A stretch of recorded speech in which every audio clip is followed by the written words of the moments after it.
ਹੋਰ ਵੀ ਆ ਗਏ ਨੇ ਦੋਸਤ ਨਾਲ ਜੁੜਦੇ ਜਾ ਰਹੇ ਆ ਤੇ ਬਾਕੀ ਲੋਕ ਫਿਰ ਜੁੜ ਜਾਣਗੇ। ਰਿਕਾਰਡਿੰਗ ਔਨ ਕਰਤੇ ਠੀਕ ਹੈ। ਦੋਸਤੋ ਤੁਹਾਨੂੰ ਸਾਰਿਆਂ ਨੂੰ ਪੰਜਾਬ ਸੰਗੀਤ ਨਾਟਕ ਅਕੈਡਮੀ ਵੱਲੋਂ ਜੀ ਆਇਆਂ ਤੇ ਅੱਜ ਆਪਣੇ ਇਸ ਰੰਗ ਸਫ਼ਰ ਦੇ ਵਿੱਚ ਆਪਾਂ ਅਗਲੀਆਂ ਪੜਾਵਾਂ ਦੇ ਵਿੱਚ ਅਗਲੀਆਂ ਆਪਾਂ ਹੋਰ ਗੱਲਾਂ ਆਪਣੀ ਰੰਗ ਯਾਤਰਾ ਦੀਆਂ ਕਰਾਂਗੇ, ਆਪਣੇ ਰੰਗ ਸੰਘਰਸ਼ ਦੀਆਂ ਗੱਲਾਂ ਕਰਾਂਗੇ, ਆਪਣੇ ਤਜਰਬਿਆਂ ਦੀਆਂ ਗੱਲਾਂ ਕਰਾਂਗੇ ਔਰ ਹਰ ਰੋਜ਼ ਸਾਨੂੰ ਨਵੇਂ ਤੋਂ ਨਵੇਂ ਐਕਸਪੀਰੀਅੰਸ ਜਿਹੜੇ ਸੁਣਨ ਨੂੰ ਮਿਲ ਰਹੇ ਆ।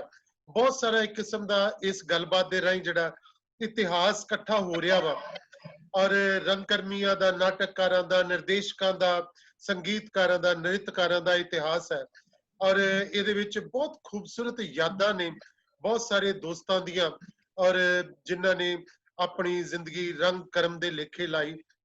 ਸੋ ਉਹਨਾਂ ਦੇ ਉਸ ਕਰਮ ਦੇ ਬਾਰੇ ਚ, ਉਹਨਾਂ ਦੀ ਕਰਮ ਭੂਮੀ ਦੇ ਬਾਰੇ ਚ ਤੇ ਉਹਨਾਂ ਦੇ ਸਾਰੇ ਸੰਘਰਸ਼ ਦੇ ਬਾਰੇ ਚ ਅੱਜ ਆਪਾਂ ਆਪਣੇ ਇਸ ਪੜਾਅ ਦੇ ਉੱਤੇ ਜਦੋਂ ਕਿ ਅੱਜ ਸਾਡੇ ਇਸ ਰੰਗ ਯਾਤਰਾ ਦਾ ਅੱਜ 35ਵਾਂ ਐਪੀਸੋਡ ਹੈ ਔਰ ਅੱਜ 35ਵੇਂ ਐਪੀਸੋਡ ਦੇ ਵਿੱਚ ਸਾਡੇ ਕੋਲ ਸਾਡੇ ਅਦਾਕਾਰ ਨਿਰਦੇਸ਼ਕ ਮੰਚਪ੍ਰੀਤ ਅੰਮ੍ਰਿਤਸਰ ਤੋਂ ਸਾਡੇ ਨਾਲ ਨੇ। ਮੰਚਪ੍ਰੀਤ ਜੀ ਆਇਆਂ ਤੁਹਾਨੂੰ ਪੰਜਾਬ ਸੰਗੀਤ ਨਾਟਕ ਅਕੈਡਮੀ ਵੱਲੋਂ। ਔਰ ਮੰਚਪ੍ਰੀਤ ਨੂੰ ਕਿਉਂਕਿ ਮੈਂ ਬਹੁਤ ਪਹਿਲਾਂ ਤੋਂ ਬਹੁਤ ਇਹਦੀ ਰੰਗ ਯਾਤਰਾ ਦੇ ਪਹਿਲੇ ਪੜਾਅ ਤੋਂ ਪਹਿਲੇ ਸਟੈਪ ਤੋਂ ਹੀ ਮੈਂ ਜਾਣਦਾ ਵਾਂ ਔਰ ਰੰਗ ਕਹਿ ਲਓ ਕਿ ਮੰਚਪ੍ਰੀਤ ਦੇ ਜਿਹੜੀ ਇਸ ਯਾਤਰਾ ਤੋਂ ਜਿਹੜਾ ਪਹਿਲਾ ਇਤਿਹਾਸ ਇਹਨਾਂ ਦੇ ਘਰ ਦੇ ਵਿੱਚ ਸ਼ੁਰੂ ਹੋਇਆ ਸੁਖਦੇਵ ਪ੍ਰੀਤ ਦੇ ਰਾਹੀਂ ਤੇ ਮੈਂ ਉਸ ਯਾਤਰਾ ਤੋਂ ਵੀ ਜਾਣਦਾ ਵਾਂ। ਸੋ ਮੈਂ ਕਿਉਂਕਿ ਮੰਚਪ੍ਰੀਤ ਦੇ ਇਹ ਸੁਖਦੇਵ ਪ੍ਰੀਤ ਮੇਰੇ ਜਿਹੜੇ ਕਿ ਮੇਰੇ ਭਰਾਵਾਂ ਵਾਂਗੂ ਮੇਰੇ ਬਹੁਤ ਨੇੜਲੇ ਦੋਸਤ ਔਰ ਅਸੀਂ ਇਕੱਠਿਆਂ ਨੇ ਬਹੁਤ ਕੰਮ ਕੀਤਾ ਔਰ ਬੇਸ਼ੱਕ ਉਹ ਭਾਜੀ ਗੁਰਸ਼ਰਨ ਸਿੰਘ ਹੋਰਾਂ ਕੋਲ ਸੁਖਦੇਵ ਪ੍ਰੀਤ ਮੇਰੇ ਤੋਂ ਲਗਭਗ ਕੋਈ 4-5 ਸਾਲ ਬਾਅਦ ਵਿੱਚ ਆਏ ਪਰ ਸਾਡੀ ਦੋਸਤੀ ਬਹੁਤ ਨੇੜੇ ਦੀ ਰਹੀ। ਬਹੁਤ ਅਸੀਂ ਜਿਹੜੇ ਕਿ ਬਹੁਤ ਪਰਿਵਾਰਕ ਸਾਡੇ ਰਿਸ਼ਤੇ ਵਾਂਗਣ ਜਿਹੜਾ ਕਿ ਇੱਕ ਸਾਥ ਰਿਹਾ ਦੋਨਾਂ ਪਰਿਵਾਰਾਂ ਦਾ ਸਾਡਾ ਔਰ ਅਸੀਂ ਸੁਖਦੇਵ ਪ੍ਰੀਤ ਇਸ ਜਦੋਂ ਅਸੀਂ ਮੰਚਪ੍ਰੀਤ ਜਾਂ ਮੰਚਪ੍ਰੀਤ ਦੇ ਪਰਿਵਾਰ ਦੇ ਕਿਸੇ ਵੀ ਮੈਂਬਰ ਬਾਰੇ ਆਪਾਂ ਗੱਲ ਕਰਦੇ ਆ ਤੇ ਸਾਨੂੰ ਆਬਵੀਅਸਲੀ ਸਾਨੂੰ ਜਿਹੜਾ ਕਿ ਸੁਖਦੇਵ ਪ੍ਰੀਤ ਦਾ ਸਫ਼ਰ ਜਿਹੜਾ ਨਾਲ ਨਾਲ ਤੁਰ ਪੈਂਦਾ ਹੈ ਕਿਉਂਕਿ ਉਹ ਵਿੱਚੋਂ ਮਾਈਨਸ ਨਹੀਂ ਕੀਤਾ ਜਾ ਸਕਦਾ।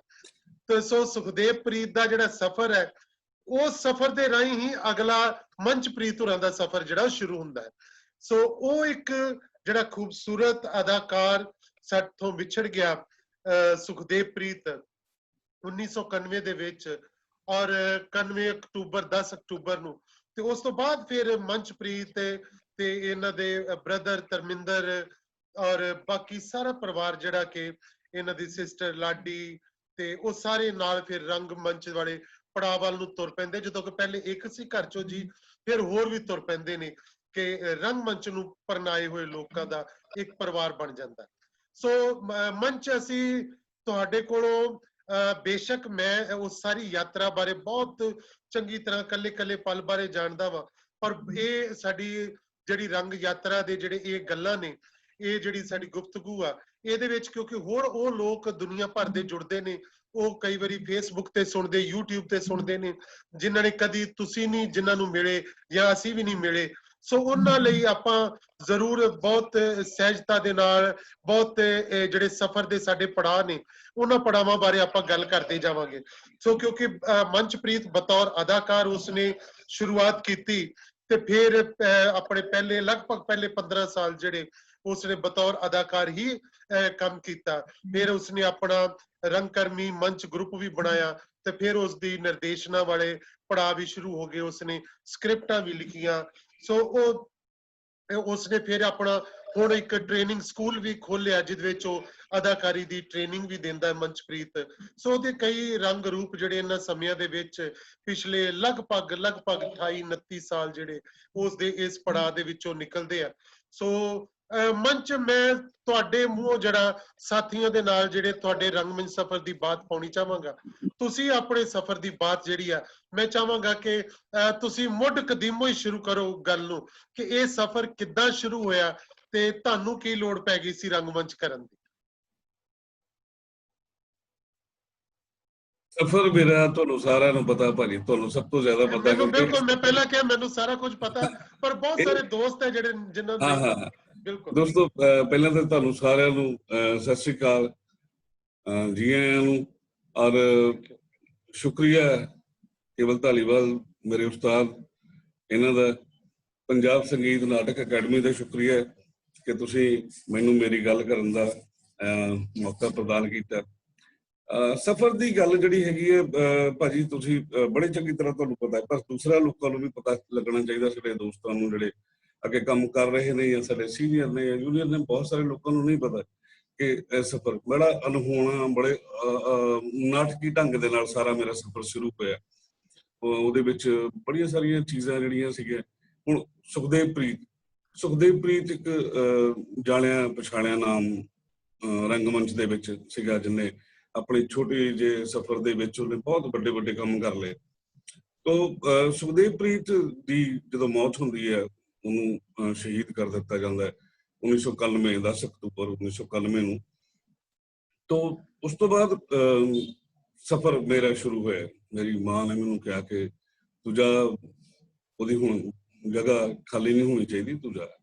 ਔਰ ਅਸਲ ਦੇ ਵਿੱਚ ਹੁੰਦਾ ਕੀ ਹੈ, ਸਫ਼ਰ ਤਾਂ ਸਾਰੇ ਸ਼ੁਰੂ ਕਰਨਾ ਚਾਹੁੰਦੇ, ਪਰ ਕੀ ਕਰਨ, ਕਿੱਥੇ ਜਾਣ, ਕਿਹਦੇ ਨਾਲ ਕਰਨ, ਇਹ ਸਭ ਤੋਂ ਵੱਡੀ ਪ੍ਰੋਬਲਮ ਹੁੰਦੀ ਹੈ।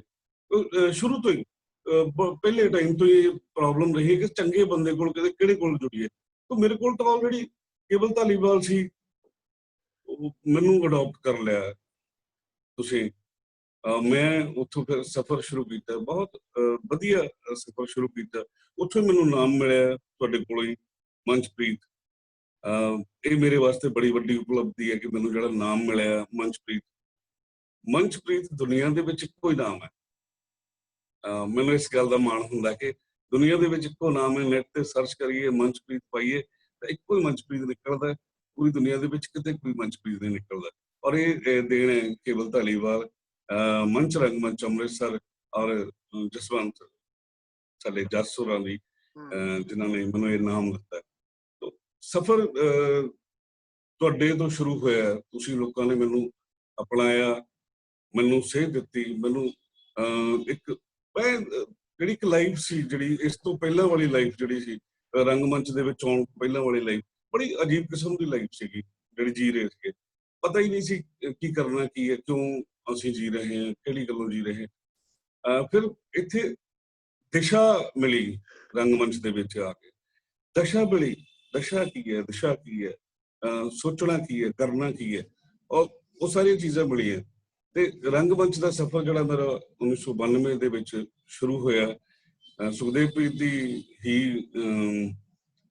ਬਰਸੀ ਸੀਗੀ, ਪਹਿਲੀ ਬਰਸੀ ਉਹਦੀ ਮਨਾ ਰਹੇ ਸੀਗੇ ਮੰਚ ਰੰਗਮੰਚ ਵੱਲੋਂ। ਉਹ ਸਾਰਾ ਤੁਹਾਡੇ ਵੱਲੋਂ ਉਹ ਲਿਖਿਆ ਗਿਆ ਸੀ ਪ੍ਰੋਗਰਾਮ। ਤਾਂ ਮੇਰਾ ਪਹਿਲਾ ਜਿਹੜਾ ਸੀਗਾ ਤੁਹਾਡੀ ਡਾਇਰੈਕਸ਼ਨ ਦੇ ਹੇਠ ਹੀ ਨਾਟਕ ਸੀਗਾ ਕਿ ਬਿਰਖ ਅਰਜ਼ ਕਰੇ, ਬਿਰਖ ਅਰਜ਼ ਕਰੇ। ਔਰ ਉਹਦੇ ਨਾਲ ਹੀ ਇੱਕ ਹੋਰ ਨਾਟਕ ਸੀਗਾ ਰਿਜ਼ਕ ਦੀ ਮਰਿਆਦਾ। ਹਾਂ, ਉਹ ਦੋ ਨਾਟਕ ਕੀਤੇ। ਉਦੋਂ ਹੀ ਅਸੀਂ ਟੋਨੀ ਬਾਤਿਸ਼ ਹੋਰਾਂ ਨੂੰ ਸਨਮਾਨ ਵੀ ਤੁਸੀਂ ਦਿੱਤਾ ਸੀਗਾ। ਟੋਨੀ ਬਾਤਿਸ਼ ਹੋਰਾਂ ਨੂੰ ਤੁਸੀਂ ਉਦੋਂ ਸੁਖਦੇਵ ਪ੍ਰੀਤ ਯਾਦਗਾਰੀ ਅਵਾਰਡ ਸ਼ੁਰੂ ਕੀਤਾ ਸੀ, ਤੇ ਪਹਿਲਾ ਅਵਾਰਡ ਜਿਹੜਾ ਉਹਨਾਂ ਨੂੰ ਦਿੱਤਾ ਸੀ ਆਪਾਂ। ਉਹ ਮੈਨੂੰ ਕਹਿੰਦੇ ਤੂੰ ਕਾਕਾ ਕਦੋਂ ਦਾ ਕਰਦਾ ਹੈ? ਸੁਖਦੇਵ ਪ੍ਰੀਤ ਨਾਲ ਉਹ ਵੀ ਜੁੜੇ ਹੋਏ ਸੀਗੇ। ਮੈਂ ਕਿਹਾ ਵੀ ਮੈਂ ਤਾਂ, ਮੇਰਾ ਪਹਿਲਾ ਨਾਟਕ ਹੈ। ਕਹਿੰਦਾ ਨਹੀਂ, ਝੂਠ ਬੋਲਦਾ ਤੂੰ, ਤੇਰੀ ਆਵਾਜ਼ ਹੀ ਯਾਰ ਬੜੀ ਉਹ ਹੈ ਥੀਏਟਰ ਵਾਲੇ, ਤੂੰ ਲੱਗਦਾ 4-5 ਸਾਲ ਤੈਨੂੰ ਹੋ ਗਏ। ਮੈਂ ਕਿਹਾ ਨਹੀਂ ਭਾਈ, ਮੈਂ ਪਹਿਲੀ ਵਾਰੀ ਕਰ ਰਿਹਾ। ਲੱਗਾ ਰਹੀ ਹੱਡੀ ਨਾਲ। ਉਹ ਬਾਤਿਸ਼ਰਾਂ ਦੀਆਂ ਵੱਡੀਆਂ ਗੱਲਾਂ ਹੁੰਦੀਆਂ ਸੀਗੀਆਂ, ਗੱਲ ਦੇ ਵਿੱਚੋਂ ਗੱਲ ਕੱਢਦੇ ਹੁੰਦੇ ਸੀਗੇ। ਬਹੁਤੇ ਭੱਜ ਜਾਂਦੇ ਹੁੰਦੇ, ਭੱਜੀ ਨਾ। ਮੈਂ ਕਿਹਾ ਭਾਜੀ, ਭੱਜਣ ਵਾਲਿਆਂ ਜਿਹੜਾ ਬੰਦਾ ਸੀਗਾ ਜਿਹਦੇ ਥਰੂ ਮੈਂ ਆਇਆ, ਸੁਖਦੇਵ ਪ੍ਰੀਤ ਦੇ ਭੱਜਣ ਵਾਲਾ ਬੰਦਾ ਨਹੀਂ ਸੀ, ਤਾਂ ਮੈਂ ਵੀ ਨਹੀਂ ਭੱਜਦਾ। ਸੋ ਲੱਗੇ ਹੋਏ ਸਫ਼ਰ ਜਾਰੀ ਹੈ, ਜਦੋਂ ਤੱਕ ਸਾਹ ਹੈਗੇ ਹੈ ਰੰਗਮੰਚ ਨਾਲ ਜੁੜੇ ਰਹਿਣਾ। ਮੰਚ, ਮੈਂ ਇਹ ਜਾਣਨਾ ਚਾਹਾਂਗਾ ਕਿ ਜਦੋਂ ਤੁਸੀਂ ਆਏ ਰੰਗਮੰਚ ਵਾਲੀ ਦੁਨੀਆ ਦੇ ਵਿੱਚ, ਬੜਾ ਇੱਕ ਉਹ ਸਹਿਮ ਦਾ ਮਾਹੌਲ ਸੀ। ਘਰ ਦੇ ਵਿੱਚ ਭਰਾ ਭਰਜਾਈ ਜਿਨ੍ਹਾਂ ਨੂੰ ਉਸ ਵੇਲੇ ਅੱਤਵਾਦੀਆਂ ਨੇ ਮਾਰ ਦਿੱਤਾ ਸੀ, ਉਹਨਾਂ ਨੂੰ ਫਾਇਲ ਆਤਾ ਸੀ, ਕਹਿ ਲੋ ਕਿ ਬੜੇ ਸ਼ਰੇਆਮ ਬੜਾ ਵੱਡਾ ਦੁੱਖ ਸੀਗਾ ਉਸ ਵੇਲੇ ਇੱਕ, ਤੇ ਉਹ ਸਾਡੇ ਸਾਰਿਆਂ ਲਈ ਬੜਾ ਅਸਹਿ ਸੀਗਾ ਉਸ ਵੇਲੇ, ਹਨਾ। ਅਚਾਨਕ ਇਸ ਤਰ੍ਹਾਂ ਦਾ ਇੱਕ ਭਾਣਾ ਵਾਪਰ ਗਿਆ ਤੇ ਇੱਕ ਬਿਹਤਰੀਨ ਅਦਾਕਾਰ ਜਿਹੜਾ ਕਿ ਸਾਡੇ ਕੋਲ ਖੋਲਿਆ ਗਿਆ, ਤੇ ਉਹ ਇੱਕ ਪਰਿਵਾਰ ਚੋਂ ਇਸ ਤਰ੍ਹਾਂ ਦੋ ਜੀ ਤੁਰ ਗਏ। ਔਰ ਉਸ ਵੇਲੇ ਤੁਸੀਂ ਜਦੋਂ ਕਿ ਬਿਲਕੁਲ ਮੇਰਾ ਨਹੀਂ ਖਿਆਲ ਕਿ ਮੰਚ ਨੇ ਉਸ ਉਦੋਂ ਪਹਿਲਾਂ ਸ਼ਾਇਦ ਸੁਖਦੇਵ ਪ੍ਰੀਤ ਦੇ ਬਹੁਤੇ ਨਾਟਕ ਵੀ ਵੇਖੇ ਹੋਣ, ਹੈਨਾ। ਸ਼ਾਇਦ ਮੰਚ ਮੇਰਾ ਨਹੀਂ ਖਿਆਲ ਕਿ ਬਹੁਤੇ ਬਹੁਤ ਘੱਟ ਵੇਖੇ ਹੋਣਗੇ। ਨਹੀਂ ਦੇਖੇ ਮੈਂ ਤੁਹਾਡੀ ਡਾਇਰੈਕਸ਼ਨ ਦੇ ਵਿੱਚ ਜਿਹੜਾ ਨਾਟਕ ਸੀਗਾ ਜਜ਼ਬਿਆਂ ਦੇ ਆਰ-ਪਾਰ, ਹਾਂ ਉਹ ਮੈਂ ਦੇਖਿਆ। ਦੇਖਣ ਦਾ ਮੈਨੂੰ ਕਾਫੀ ਸ਼ੌਕ ਸੀਗਾ। ਬਿਲਕੁਲ ਉਹੀ ਮੈਂ ਜਾਣਨਾ ਚਾਹੁੰਦਾ ਕਿ ਉਦੋਂ ਹਾਲੇ ਤੁਸੀਂ ਬਹੁਤ ਜ਼ਿਆਦਾ ਇਸ ਤਰ੍ਹਾਂ ਵੀ ਕਦੀ ਸੋਚਿਆ ਨਹੀਂ ਸੀ ਕਿ ਮੈਂ ਵੀ ਰੰਗਮੰਚ ਦੇ ਵਿੱਚ ਆਵਾਂਗਾ, ਪਰ ਸੁਖਦੇਵ ਪ੍ਰੀਤ ਦੀ ਡੈਥ ਹੁੰਦੀ ਹੈ ਔਰ ਤੁਹਾਨੂੰ ਉਸ ਵੇਲੇ ਲੱਗਾ ਨਹੀਂ ਕਿਉਂਕਿ ਤੁਸੀਂ ਉਸ ਵੇਲੇ ਘਰ ਦੇ ਵਿੱਚ ਆਪਣਾ ਜਿਹੜਾ ਤੁਹਾਡਾ ਕੰਮ ਸੀਗਾ, ਤੁਹਾਡਾ ਬੜਾ ਅੱਛਾ ਬਿਜ਼ਨਸ ਸੀਗਾ, ਸਾਰਾ ਪਰਿਵਾਰ ਦਾ ਬਹੁਤ ਵਧੀਆ ਜਿਹੜਾ ਕੰਮ ਚੱਲ ਰਿਹਾ ਸੀ, ਵੱਡੇ ਭਾਜੀ ਹੋਰਾਂ ਦਾ, ਤੁਹਾਡਾ ਸਾਰਾ ਹੀ, ਤੇ ਤੁਸੀਂ ਉਹਨੂੰ ਛੱਡ ਕੇ ਫਿਰ ਰੰਗਮੰਚ ਦੀ ਦੁਨੀਆ ਨੂੰ ਅਪਣਾਇਆ। ਤੇ ਉਸ ਵੇਲੇ ਲੱਗਾ ਨਹੀਂ ਕਿ ਮੈਂ ਕੋਈ ਰਿਸਕ ਲੈ ਰਿਹਾ ਵਾਂ, ਇੱਕ ਜੀ ਤੇ ਪਰਿਵਾਰ ਦੇ ਵਿੱਚੋਂ ਦੋ ਜੀ ਸਾਡੇ ਪਹਿਲਾਂ ਹੀ ਚਲੇ ਗਏ ਨੇ, ਹੈਨਾ, ਤੇ ਹੁਣ ਮੈਂ ਵੀ ਇਸ ਪਾਸੇ ਤੁਰ ਪਿਆ ਵਾਂ। ਤੇ ਕਿੱਦਾਂ ਇਹ ਸਾਰਾ ਹੌਸਲਾ ਕੀਤਾ ਤੇ ਕਿੱਦਾਂ, ਨੋ ਡਾਊਟ ਕਿ ਚਲੋ ਮੈਨੂੰ ਬਹੁਤ ਸਾਰੀਆਂ ਇਹ ਪੜਾਅ ਦੇ ਪਤਾ, ਪਰ ਮੈਂ ਚਾਹਾਂਗਾ ਤੁਹਾਡੇ ਮੂੰਹੋਂ ਸੁਣਨਾ ਕਿ ਤੁਸੀਂ ਦੱਸੋ। ਭਾਜੀ ਉਦੋਂ ਮੈਂ 10 ਅਕਤੂਬਰ 1991 ਦੇ ਵਿੱਚ ਉਹਨਾਂ ਦੀ ਜਿਹੜੀ ਹੈ ਡੈਥ ਹੋਈ ਹੈ, ਤੇ ਮੈਂ 91 ਦੇ ਵਿੱਚ ਹੀ ਨਹੀਂ ਆਇਆ, ਮੈਂ 92 ਦੇ ਵਿੱਚ ਆਇਆ। ਹਾਂਜੀ। ਉਸ ਸਦਮੇ ਦੇ ਵਿੱਚੋਂ ਨਿਕਲਣ ਲਈ ਉਸ ਸਾਰਾ ਕੁਝ, ਕਿਉਂਕਿ ਸੁਖਦੇਵ ਬਹੁਤ ਜਿੰਦਾ ਦਿਲ, ਸਾਡੇ ਪਰਿਵਾਰ ਦੇ ਵਿੱਚ ਇੱਕੋ ਹੀ ਬੰਦਾ, ਖੂਬਸੂਰਤ ਔਰ ਖੁਸ਼ਨੁਮਾ, ਸਭ ਨੂੰ ਖੁਸ਼ ਕਰ ਦੇਣ ਵਾਲਾ ਬੰਦਾ ਘਰ ਤੋਂ ਚਲੇ ਗਿਆ। ਤੇ ਸਾਡੇ ਘਰ ਦੇ ਵਿੱਚ ਇੱਕ ਜਿਹੜਾ ਖਲਾ ਹੁੰਦਾ, ਉਹ ਇੱਕ ਪੂਰੇ ਘਰ ਦੇ ਵਿੱਚ ਕੋਈ ਕਿਸੇ ਨੂੰ ਨਹੀਂ ਸੀ ਬੁਲਾਉਂਦਾ। ਇੱਕ ਸਾਲ ਕਿਸੇ ਨੇ ਕਿਸੇ ਨੂੰ ਬਸ ਜਿਹਦਾ ਡਿਊਟੀ ਹੈ ਖਾਣਾ ਬਣਾਉਣ ਦੀ, ਉਹ ਖਾਣਾ ਬਣਾ ਰਿਹਾ ਸੀ, ਜਿਹਨੇ ਖਾਣਾ ਖਾ ਰਿਹਾ ਸੀਗਾ, ਕੋਈ ਕਿਸੇ ਨੂੰ ਨਹੀਂ ਸੀ ਕਹਿ ਰਿਹਾ ਖਾਣਾ ਖਾ ਲੈ ਜਾਂ ਬਣਾ ਲੈ ਜਾਂ ਕੁਛ। ਇੱਕ ਸਾਲ ਕਿਸੇ ਨੇ ਕਿਸੇ ਨਾਲ ਕੋਈ ਗੱਲ ਹੀ ਨਹੀਂ ਕੀਤੀ, ਸਮਝ ਨਹੀਂ ਸੀ ਆ ਰਹੀ ਕਿ ਕੀ ਹੋ ਕੀ ਗਿਆ। ਉਸ ਤੋਂ ਬਾਅਦ ਜਦੋਂ ਅਸੀਂ ਰੰਗਮੰਚ ਦੇ ਵਿੱਚ ਜਿਹੜਾ ਕਿ ਮੇਰੇ ਮਦਰ ਕਹਿੰਦੇ ਕਿ ਹਾਂ ਨਹੀਂ ਜਾਣਾ ਹੈ, ਤਾਂ ਮੇਰੇ ਵਾਸਤੇ ਬੜਾ ਔਖਾ ਸੀਗਾ ਕਿ ਮੈਨੂੰ ਪਹਿਲਾਂ ਤੇ ਉਸਦੀ ਜਗ੍ਹਾ ਭਰਨੀ ਬੜਾ ਔਖਾ ਕੰਮ ਸੀਗਾ। ਉਹ ਇੱਕ 6 ਫੁੱਟ ਹਾਈਟ ਵਾਲਾ ਬੰਦਾ, ਔਰ ਬੇਬਾਕ ਆਵਾਜ਼ ਤੇ ਹਰ ਚੀਜ਼ ਉਹਦੀ ਥਾਂ ਤੇ ਕਿਸੇ ਜਗ੍ਹਾ ਤੇ ਖਲੋਣਾ ਮਤਲਬ ਪੋਸੀਬਲ ਹੀ ਨਹੀਂ ਸੀਗਾ। ਬਾਕੀ ਬਿਜ਼ਨਸ ਦੀ ਜਿਹੜੀ ਗੱਲ ਹੈ, ਪਰਿਵਾਰ ਦੇ ਵਿੱਚ ਮੈਨੂੰ ਬੜੀ ਸਪੋਰਟ ਰਹੀ। ਮੇਰਾ ਸੰਘਰਸ਼ ਜਿਹੜਾ ਸੀਗਾ ਰੰਗਮੰਚ ਦਾ, ਉਹ ਤਾਂ ਹੀ ਸੁਖਾਲਾ ਹੋ ਗਿਆ ਕਿ ਮੈਨੂੰ ਘਰੋਂ ਬਹੁਤ ਸਪੋਰਟ ਰਹੀ, ਮੇਰੇ ਪਰਿਵਾਰ ਨੇ ਬਹੁਤ ਸਪੋਰਟ ਕੀਤੀ ਕਿ ਨਹੀਂ, ਬੇਸ਼ੱਕ ਇੱਕ ਬੰਦੇ ਦੀ ਜਾਨ ਚਲੇ ਗਈ ਹੈ, ਬਟ 2 ਨਹੀਂ 3 ਬੰਦੇ ਸਾਡੇ ਪਰਿਵਾਰ ਚੋਂ ਗਏ ਸੀ। ਮੇਰੀ ਭਾਬੀ ਜਿਹੜੀ ਸੀਗੀ ਉਹ ਪ੍ਰੈਗਨੈਂਟ ਸੀ ਉਸ ਟਾਈਮ, ਉਦੋਂ 3 ਲੋਕਾਂ ਦੀ ਜਾਨ ਗਈ ਸੀ, 2 ਦੀ ਨਹੀਂ, 3 ਲੋਕ ਪਰਿਵਾਰ ਦੇ ਵਿੱਚੋਂ ਚਲੇ ਗਏ। ਤੇ ਰੰਗਮੰਚ ਮੇਰੀ ਮਾਂ ਨੇ ਕਿਹਾ ਕਿ ਨਹੀਂ ਤੂੰ ਜਾਣਾ ਕਰਨਾ। ਉਹ ਮੈਂ ਬਿਜ਼ਨਸ ਦੇ ਵਿੱਚ ਪੂਰਾ ਹੱਥ ਵਟਾ ਰਿਹਾ ਸੀਗਾ, ਬਹੁਤ ਬੁਲੰਦੀਆਂ ਦੇ ਸਾਰਾ ਕੁਝ ਚੱਲ ਰਿਹਾ ਸੀਗਾ। ਜਦੋਂ ਰੰਗਮੰਚ ਕਰਨ ਲੱਗ ਗਏ ਤਾਂ ਇੱਧਰਲੇ ਪਾਸੇ ਚੇਟਕ ਲੱਗ ਗਈ ਕਿ ਹੁਣ ਮਤਲਬ ਇਹ ਤੋਂ ਸਵਾਦ ਤਾਂ ਕੁਛ ਹੈ ਨਹੀਂ। ਬੜੇ ਸਾਰੇ ਦੋਸਤਾਂ ਨੇ ਕਿਹਾ ਕਿ ਤੂੰ ਆਪਣਾ ਬਿਜ਼ਨਸ ਛੱਡ ਕੇ, ਕੰਮ ਛੱਡ ਕੇ ਇੱਧਰ ਚਲੇ ਗਿਆ। ਵੱਡਾ ਭਰਾ ਵੀ ਥੋੜਾ ਹੁੰਦਾ ਸੀ ਖਬਰ, ਕਿਉਂਕਿ ਬਿਜ਼ਨਸ ਉਹੀ ਸੰਭਾਲਦੇ ਸੀਗੇ। ਬਹੁਤ ਸਾਰੀਆਂ ਥਾਵਾਂ ਤੇ ਫਿਰ ਉਹ ਇਕੱਲੇ ਪੈ ਗਏ ਕਿ ਉਹਨਾਂ ਨੂੰ ਲੱਗਿਆ ਕਿ ਮੈਂ ਇਕੱਲਾ ਹੋ ਗਿਆ। ਧਰਮਿੰਦਰ ਵੀ ਇੱਧਰ ਹੀ ਆ ਗਿਆ, ਤੇ ਰਾਜੂ ਬਹੁਤ ਛੋਟਾ ਸੀਗਾ। ਉਹ ਕਿਸੇ ਵੇਲੇ ਗੱਲਾਂ ਕਰਦੇ ਹੁੰਦੇ ਸੀਗੇ, ਪਰ ਮੇਰੇ ਮਦਰ ਵੱਲੋਂ, ਪਰਿਵਾਰ ਵੱਲੋਂ ਪੂਰੀ ਸਪੋਰਟ ਸੀ ਕਿ ਤੂੰ ਕਰਨਾ ਹੈ, ਰੰਗਮੰਚ ਕਰਨਾ। ਰੰਗਮੰਚ ਦੇ ਵਿੱਚ ਆਏ, ਔਖਾ ਤੇ ਲੱਗਿਆ ਕਿ ਇੱਕਦਮ ਜੇਬਾਂ ਭਰੀਆਂ ਹੋਣੀਆਂ ਪੈਸਿਆਂ ਨਾਲ, ਤੇ ਮੁੜ ਕੇ ਓਬਵੀਅਸਲੀ ਜਦੋਂ ਤੁਸੀਂ ਘਰੋਂ ਕੰਮ ਤੇ ਨਹੀਂ ਜਾਂਦੇ ਤਾਂ ਫਿਰ ਤੁਹਾਨੂੰ ਪੈਸੇ ਵੀ ਨਹੀਂ ਮਿਲਣਗੇ, ਸਾਰੀਆਂ ਚੀਜ਼ਾਂ ਨਾਲ ਸੈਕਰੀਫਾਈਸ ਕਰਨਾ ਪੈਂਦਾ। ਪਰ ਮੈਨੂੰ ਮੇਰਾ ਰੰਗਮੰਚ ਦਾ ਸਫ਼ਰ ਬਹੁਤ ਸੁਖਾਲਾ ਹੋ ਗਿਆ। ਇੱਕ ਬਹੁਤ ਵਧੀਆ ਉਸਤਾਦ ਕਰਕੇ, ਮੇਰੇ ਸੀਨੀਅਰ ਜਿਹੜੇ ਸੀਗੇ ਉਹਨਾਂ ਦੇ ਵਿੱਚ ਹਰਦੀਪ ਗਿੱਲ ਸੀਗਾ, ਮਕਨਾ ਵੀ ਸੀਗਾ, ਉਹਨਾਂ ਦੀ ਜਿਹੜੀ ਉਦੋਂ ਹੈਲਪ ਬਹੁਤ ਕਰਦੇ ਸੀਗੇ। ਸਫ਼ਰ ਇਸ ਕਰਕੇ ਸੁਖਾਲਾ ਹੋ ਗਿਆ, ਉਦੋਂ ਇੰਨੀਆਂ ਚੁਣੌਤੀਆਂ ਦਾ ਸਾਹਮਣਾ ਨਹੀਂ ਕਰਨਾ ਪਿਆ। ਬੜੇ ਬਸ ਸਰਲ ਤਰੀਕੇ ਨਾਲ ਮੇਰਾ ਉਹ ਸ਼ੁਰੂ ਹੋਇਆ ਸਾਰਾ ਕੁਝ। ਚੁਣੌਤੀਆਂ ਬਾਅਦ ਚ ਆਈਆਂ, ਸ਼ੁਰੂ ਚ ਆਉਂਦੀਆਂ ਸਾਰਿਆਂ ਨੂੰ ਚੁਣੌਤੀਆਂ, ਮੈਨੂੰ ਬਾਅਦ ਚ ਉਹਨਾਂ ਦਾ ਸਾਹਮਣਾ ਕਰਨਾ ਪਿਆ 6-7 ਸਾਲ ਬਾਅਦ ਦੇ ਵਿੱਚ।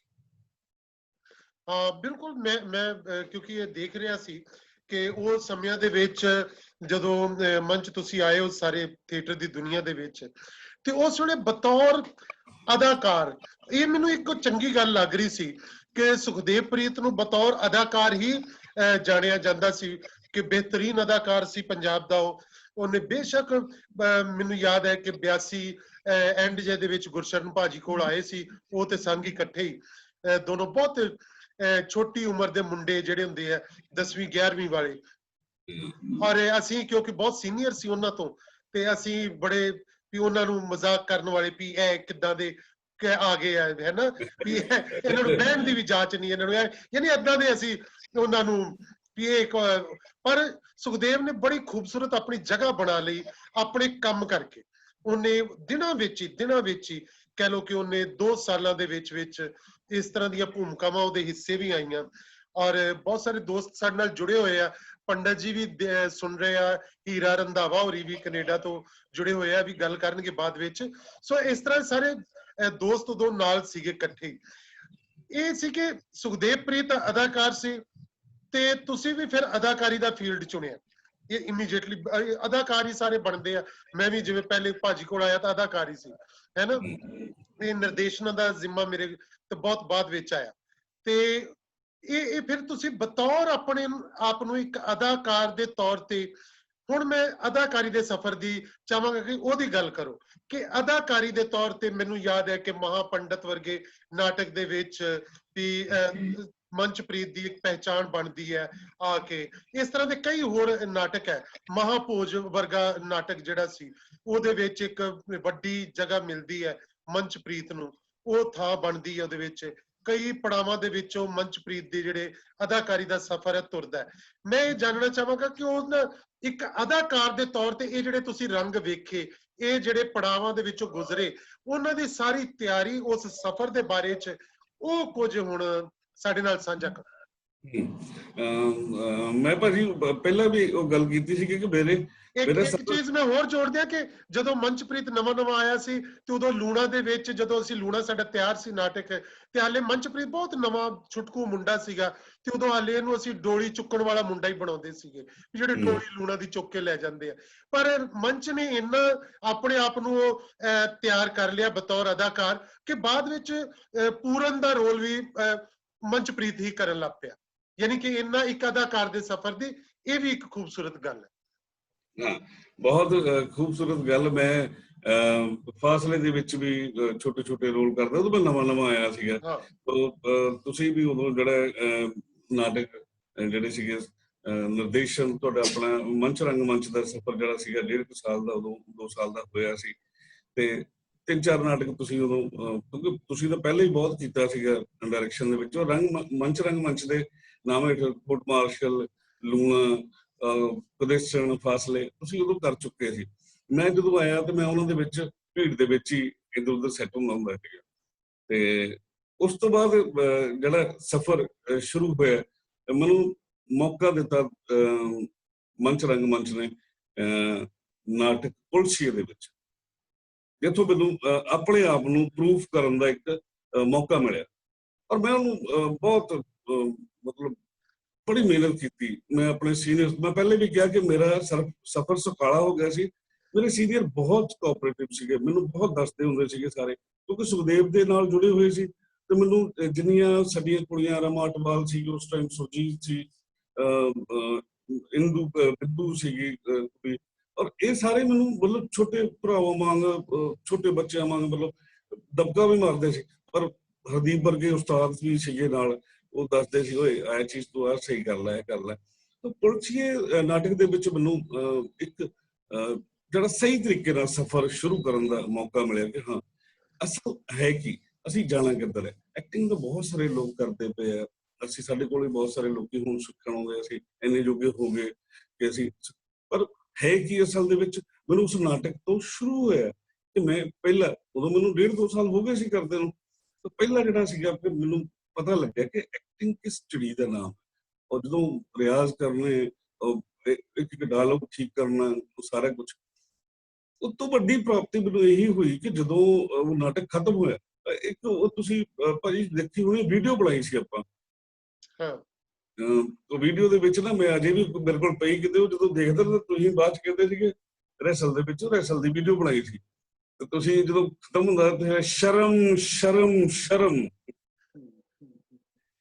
ਸ਼ਰਮ ਹੋਣੀ ਚਾਹੀਦੀ ਹੈ ਤੁਹਾਨੂੰ, ਮੰਚ ਕੀ ਕਰਦਾ ਪਿਆ ਸੀ, ਉਹ ਜਿਹੜੀ ਝੜਕ ਸੀਗੀ, ਉਹ ਜਿਹੜੀ ਸ਼ਰਮ ਸ਼ਰਮ ਜਿਹੜੀ ਕੰਨਾਂ ਦੇ ਵਿੱਚ 3 ਵਾਰ ਖੜਕੀ, ਉਹ ਸ਼ੋਅ ਦੇ ਦਰਮਿਆਨ ਕੁਝ ਹੋਰ ਹੋਇਆ।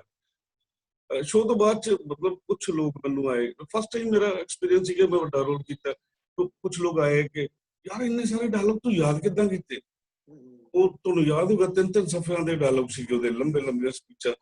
ਤੋਂ ਉਸ ਤੋਂ ਬਾਅਦ ਜਿਹੜਾ ਕਿ ਮੇਰਾ ਸ਼ੁਰੂ ਹੋਇਆ ਕਿ ਮੈਂ ਵੱਡੇ ਰੋਲ ਕਰਨੇ ਸ਼ੁਰੂ ਕੀਤੇ, ਔਰ ਤੁਸੀਂ ਪ੍ਰੋਪਰਲੀ ਮੈਨੂੰ ਮੌਕਾ ਵੀ ਦਿੱਤਾ, ਤਾਂ ਮੈਂ ਉਸ ਚੀਜ਼ ਨੂੰ ਨਿਖਾਰਿਆ ਵੀ।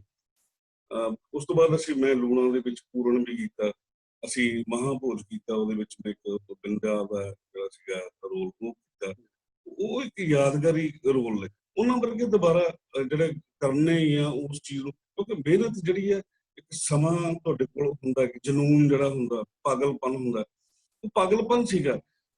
ਮੈਨੂੰ ਉਹਨਾਂ ਦਿਨਾਂ ਦੇ ਵਿੱਚ ਯਾਦ ਹੈ ਕਿ ਸਾਡੇ ਆਂਢ ਗੁਆਂਢ ਦੇ ਲੋਕ ਮੇਰੇ ਮਦਰ ਨੂੰ ਕਹਿਣ ਲੱਗੇ ਸੀ ਆ ਕੇ ਕਿ ਉਹ ਮੁੰਡਾ ਪਾਗਲ ਹੋ ਗਿਆ ਤੁਹਾਡਾ, ਇਹਨੂੰ ਕਿਤੇ ਖੜੋ ਪਾਗਲਖਾਨੇ, ਕਿ ਤੈਨੂੰ ਦਿਖਾਓ। ਕਹਿੰਦੇ ਕਿ ਗੱਲ ਕੀ ਹੋਈ, ਕਹਿੰਦੇ ਇਕੱਲਾ ਹੀ ਬੋਲੀ ਜਾਂਦਾ, ਛੱਤ ਤੇ ਇਕੱਲਾ ਹੀ ਬੋਲੀ ਜਾਂਦਾ, ਇਹਨੂੰ ਰੋਜ਼ ਕੋਈ ਨਾ ਕੋਈ ਕਿਸੇ ਨਾ ਕਿਸੇ ਨੇ ਆ ਜਾਣਾ ਵੀ ਉਹ ਤਾਂ ਸ਼ਦਾਈ ਹੋ ਗਿਆ, ਤੜਕੇ 5 ਵਜੇ ਚੜ ਜਾਣਾ ਉੱਥੇ ਛੱਤ ਤੇ ਰਿਆਜ਼ ਕਰਨਾ, ਕੰਮ ਕਰਨਾ। ਤੋਂ ਬੜਾ ਹਸੀਨ ਸਫ਼ਰ ਜਿਹੜਾ ਸੀਗਾ, ਉਹ ਜਿਹੜਾ ਦੌਰ, ਉਹ ਜਰਨੀ ਜਿਹੜੀ ਮੰਚ ਰੰਗਮੰਚ ਗਰੁੱਪ ਦੇ ਨਾਲ, ਕੇਵਲ ਧਾਲੀਵਾਲ ਦੇ ਨਾਲ, ਇੰਨਾ ਅੱਛਾ ਗਰੁੱਪ ਮੈਂ ਦੁਬਾਰਾ ਦੇਖਿਆ ਹੀ ਨਹੀਂ, ਨਾ ਮੈਂ ਬਣਾ ਸਕਿਆ, ਨਾ ਮੈਂ ਬਣਿਆ ਦੇਖਿਆ ਦੁਬਾਰਾ ਕਿਸੇ ਦਾ ਉਹੋ ਜਿਹਾ ਗਰੁੱਪ। ਮੰਚ ਇਹ ਜਦੋਂ ਤੁਸੀਂ ਇੰਨੇ ਖੂਬਸੂਰਤ ਰੋਲ ਕਰ ਰਹੇ ਸੀ, ਮੈਂ ਬਾਕੀ ਦੋਸਤਾਂ ਦੇ ਨਾਲ, ਕਿਉਂਕਿ ਉਹ ਮੰਚ ਆਪ ਨਹੀਂ ਗੱਲ ਦੱਸੇਗਾ, ਮੈਂ ਦੱਸਣੀ ਚਾਹਾਂਗਾ ਕਿ ਇਹ ਸਾਰੇ ਉਦੋਂ ਬਹੁਤ ਮਿਹਨਤੀ ਸੀ। ਹੁਣ ਤੱਕ ਦਾ ਇੱਕ ਸਫ਼ਰ ਹੈ ਬਹੁਤ ਸਾਰੇ ਮਿਹਨਤੀ ਅਦਾਕਾਰਾਂ ਦਾ, ਵੀ ਅੱਗੇ ਕੰਟੀਨਿਊਸਲੀ ਹੈ ਜਿਹੜੇ ਅੱਗੇ ਕੰਮ ਕਰਦੇ ਨੇ, ਪਰ ਇਹ ਜਿਹੜੇ ਅਦਾਕਾਰ ਵੀ ਸੀ, ਪਰ ਇਹ ਬੈਕ ਸਟੇਜ ਤੇ ਬਹੁਤ ਕੰਮ ਕਰਦੇ ਸੀਗੇ। ਮੈਨੂੰ ਯਾਦ ਹੈ ਕਿ ਜਦੋਂ ਅਸੀਂ ਵਾਪਸੀ ਨਾਟਕ ਕੀਤਾ ਤੇ ਉਹਦਾ ਅਸੀਂ ਬਹੁਤ ਵੱਡਾ ਇੱਕ ਜਾਲ ਬਣਾਇਆ ਸੀ, ਜਿਹੜਾ ਮਿਲਟਰੀ ਦੇ ਟਰੱਕ ਉੱਪਰ ਪਾਇਆ ਜਾਂਦਾ ਹੈ, ਮਿਲਟਰੀ ਵਾਲਿਆਂ ਦਾ ਜਾਲ, ਤੇ ਸਾਨੂੰ ਉਹ ਮਿਲਦਾ ਨਹੀਂ ਸੀ, ਮਿਲਟਰੀ ਵਾਲੇ ਦਿੰਦੇ ਨਹੀਂ ਸੀਗੇ, ਅਸੀਂ ਫਿਰ ਆਪ ਹੀ ਬਣਾਇਆ, ਬੜੀ ਵੱਡੀ ਛੱਤ ਦੇ ਉੱਤੇ ਉਹ ਸੇਬੇ ਬੰਨ ਕੇ, ਉਹਦੇ ਵਿੱਚ ਉਹ ਹਰੀਆਂ ਲੀਰਾਂ ਬੰਨ ਕੇ, ਰੱਸੀਆਂ ਬੰਨ ਕੇ, ਤੇ ਮੇਰਾ ਖਿਆਲ ਹੈ ਕਿ ਉਹ ਕੋਈ ਲਗਭਗ ਸ਼ਾਇਦ 100 ਫੁੱਟ ਦਾ ਲੰਬਾ ਤੇ ਇਧਰ ਨੂੰ 50 ਫੁੱਟ ਦਾ ਚੌੜਾ, ਕੁਝ ਇਦਾਂ ਦੇ 3-4 ਪੀਸ ਬਣਾਏ ਸੀ। ਔਰ ਉਹਦੇ ਵਿੱਚ ਕਹਿ ਲਓ ਕਿ ਉਹ 90% ਜਿਹੜੀ ਤਾਕਤ ਉਹ ਮੰਚਪ੍ਰੀਤ ਦੀ ਲੱਗੀ ਹੋਈ ਸੀ, ਵੀ ਇਹਨੇ ਹੀ ਉਹ ਸਾਰਾ ਕੀਤਾ ਸੀ ਤਿਆਰ। ਸੋ ਇਦਾਂ ਦੇ ਕੰਮ ਵੀ ਜਿਹੜੇ ਕਿ ਇਹਨਾਂ ਦੇ ਹਿੱਸੇ ਆਏ। ਔਰ ਮੈਨੂੰ ਇਹ ਵੀ ਯਾਦ ਹੈ ਕਿ ਅਸੀਂ ਉਦੋਂ, ਕਿਉਂਕਿ ਨਵਾਂ ਥੀਏਟਰ ਗਰੁੱਪ ਸੀਗਾ, ਸਾਡੇ ਕੋਲ ਬਹੁਤ ਪੈਸੇ ਨਹੀਂ ਸੀ ਹੁੰਦੇ, ਪਰ ਜਿਹੜਾ ਈਵਨ ਸਾਡੇ ਕੋਲ ਇੱਕੋ ਕਮਰਾ ਸੀ ਕਿਰਾਏ ਤੇ ਉਹ ਕਮਰੇ ਨੂੰ ਵੀ ਕਲੀ ਅਸੀਂ ਆਪ ਹੀ ਕਰ ਲੈਂਦੇ ਸੀ।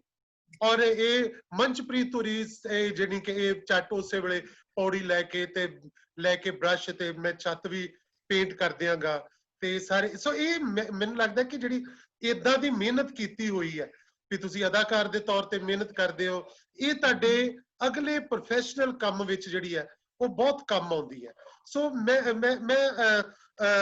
ਮੰਚ ਚਾਹਾਂਗਾ ਤੁਸੀਂ ਇਹ ਜ਼ਰੂਰ ਦੱਸੋ ਕਿ ਜਦੋਂ ਇਦਾਂ ਦੇ ਤੁਸੀਂ ਬੈਕ ਸਟੇਜ ਦੇ ਵੀ ਮਿਹਨਤ ਵਾਲੇ ਕੰਮ ਕਰ ਰਹੇ ਸੀ, ਵੀ ਕੋਈ ਸ਼ਰਮ ਨਹੀਂ ਸੀ ਇਹਨਾਂ ਕੰਮਾਂ ਦੇ ਵਿੱਚ ਕਰਨ ਦੇ ਵਿੱਚ, ਔਰ ਬੜੇ ਖੁੱਲ ਕੇ ਤੁਸੀਂ ਸੋਹਣੇ ਤਰੀਕੇ ਨਾਲ, ਬਲਕਿ ਇੰਜੋਏ ਕਰਦੇ ਸੀ, ਮੈਨੂੰ ਪਤਾ ਇੰਜੋਏ ਕਰਦੇ ਤੁਸੀਂ ਸਾਰੇ ਉਸ ਕੰਮ ਨੂੰ, ਜਿਹੜਾ ਬੈਕ ਸਟੇਜ ਦੇ ਕੰਮ ਸੀਗੇ ਤੁਸੀਂ, ਤੇ ਉਹਦੇ ਨਾਲ ਇੱਕ ਕਰੈਕਟਰ ਵੀ ਤਿਆਰ ਕਰਦੇ ਸੀ, ਹੈ ਨਾ, ਕਿ ਉਹ ਜਿਹਦੀ ਤੁਸੀਂ ਪੁਲਸੀਏ ਦੀ ਗੱਲ ਕੀਤੀ ਹੈ ਕਿ ਬੜਾ ਮੇਜਰ ਰੋਲ ਸੀ, ਬੜਾ ਸਟਰੋਂਗ ਕਰੈਕਟਰ ਸੀਗਾ ਉਹਦੇ ਵਿੱਚ, ਔਰ ਚਾਹੇ ਉਹ ਮਹਾਭੋਜ ਵਾਲਾ ਹੋਰ ਵੀ ਜ਼ਿਆਦਾ ਸਟਰੋਂਗ ਕਰੈਕਟਰ ਸੀਗਾ, ਉਸ ਤੋਂ ਵੀ ਜ਼ਿਆਦਾ, ਤੇ ਮਹਾਪੰਡਤ ਵਾਲਾ ਵੀ ਜਿਹੜਾ ਸਿਪਾਹੀਆ ਨਾ ਜਾਵੇ, ਹੈ ਨਾ, ਉਹ ਜਿਹਾ ਪਾਤਰ ਜਿਹੜਾ ਸੀਗਾ, ਤੇ ਉਹ ਮੈਨੂੰ ਸੀ ਕਿ ਉਹ ਫਿਰ ਕਿੱਦਾਂ ਤੁਸੀਂ ਦੋਨਾਂ ਚੀਜ਼ਾਂ ਨੂੰ ਮੈਨੇਜ ਕਿੱਦਾਂ ਕਰਦੇ ਹੋ?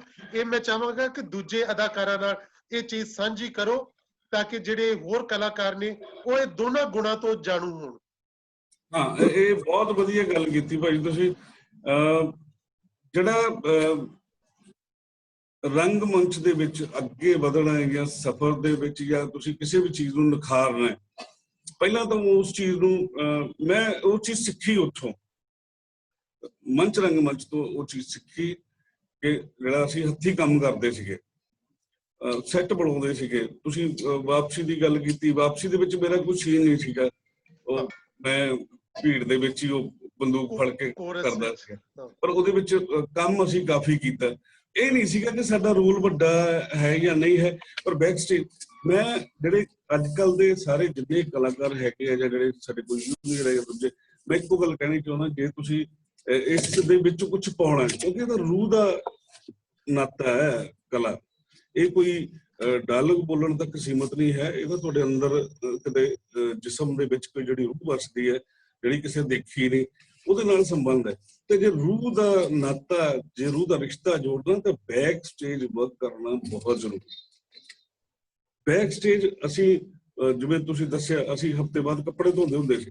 ਹਾਂ ਬਿਲਕੁਲ। ਤੁਹਾਡੇ ਸਾਰੇ ਨਾਟਕ ਕੋਈ 40 ਬੰਦਿਆਂ ਵਾਲਾ, ਕੋਈ 50 ਬੰਦਿਆਂ ਵਾਲਾ, ਤੇ ਉਹ ਇੱਕ ਦੋ ਸ਼ੋਅ ਕਰਕੇ ਗਰਮੀ ਦੇ ਵਿੱਚ ਉਹ ਪਸੀਨੇ ਨਾਲ ਸਾਰੇ ਕੱਪੜੇ, ਤਾਂ ਮੈਨੂੰ ਪਤਾ ਐ ਨਹੀਂ ਸੀਗਾ ਵੀ ਤੁਸੀਂ ਕਹਿ ਦਿੰਦੇ ਸੀ ਵੀ ਮੰਚ ਕਰੋ ਯਾਰ, ਤੁਸੀਂ ਸਾਡੇ ਨਾਲ ਰਲਦੇ ਹੁੰਦੇ ਸੀਗੇ, ਤੁਸੀਂ ਸਾਡੇ ਨਾਲ ਮਤਲਬ ਸਾਰਾ ਕੰਮ ਕਰਦੇ ਹੋ, ਤਾਂ ਤੁਹਾਡੇ ਤੋਂ ਸਾਨੂੰ ਉਤਸ਼ਾਹ ਮਿਲਦਾ ਹੁੰਦਾ ਸੀਗਾ ਕਿ ਯਾਰ ਸਾਡਾ ਉਸਤਾਦ, ਯਾਨੀ ਮਤਲਬ ਸਾਨੂੰ ਬਹਿ ਕੇ ਵੀ ਕਹਿ ਸਕਦੇ ਵੀ ਮੰਚ ਕਰੋ ਯਾਰ, ਤੁਸੀਂ ਮੈਂ ਬੈਠਾ, ਅਸੀਂ ਕਰਨਾ ਹੀ ਹੈ। ਪਰ ਤੁਸੀਂ ਉਤਸ਼ਾਹ ਦਿੱਤਾ, ਉਸ ਤੋਂ ਜਿਹੜਾ ਮਿਲਿਆ ਕਿ ਹੁਣ ਵੀ ਮੈਂ ਸਾਰਾ ਕੰਮ ਆਪਣੇ ਹੱਥੀਂ ਕਰਦਾ।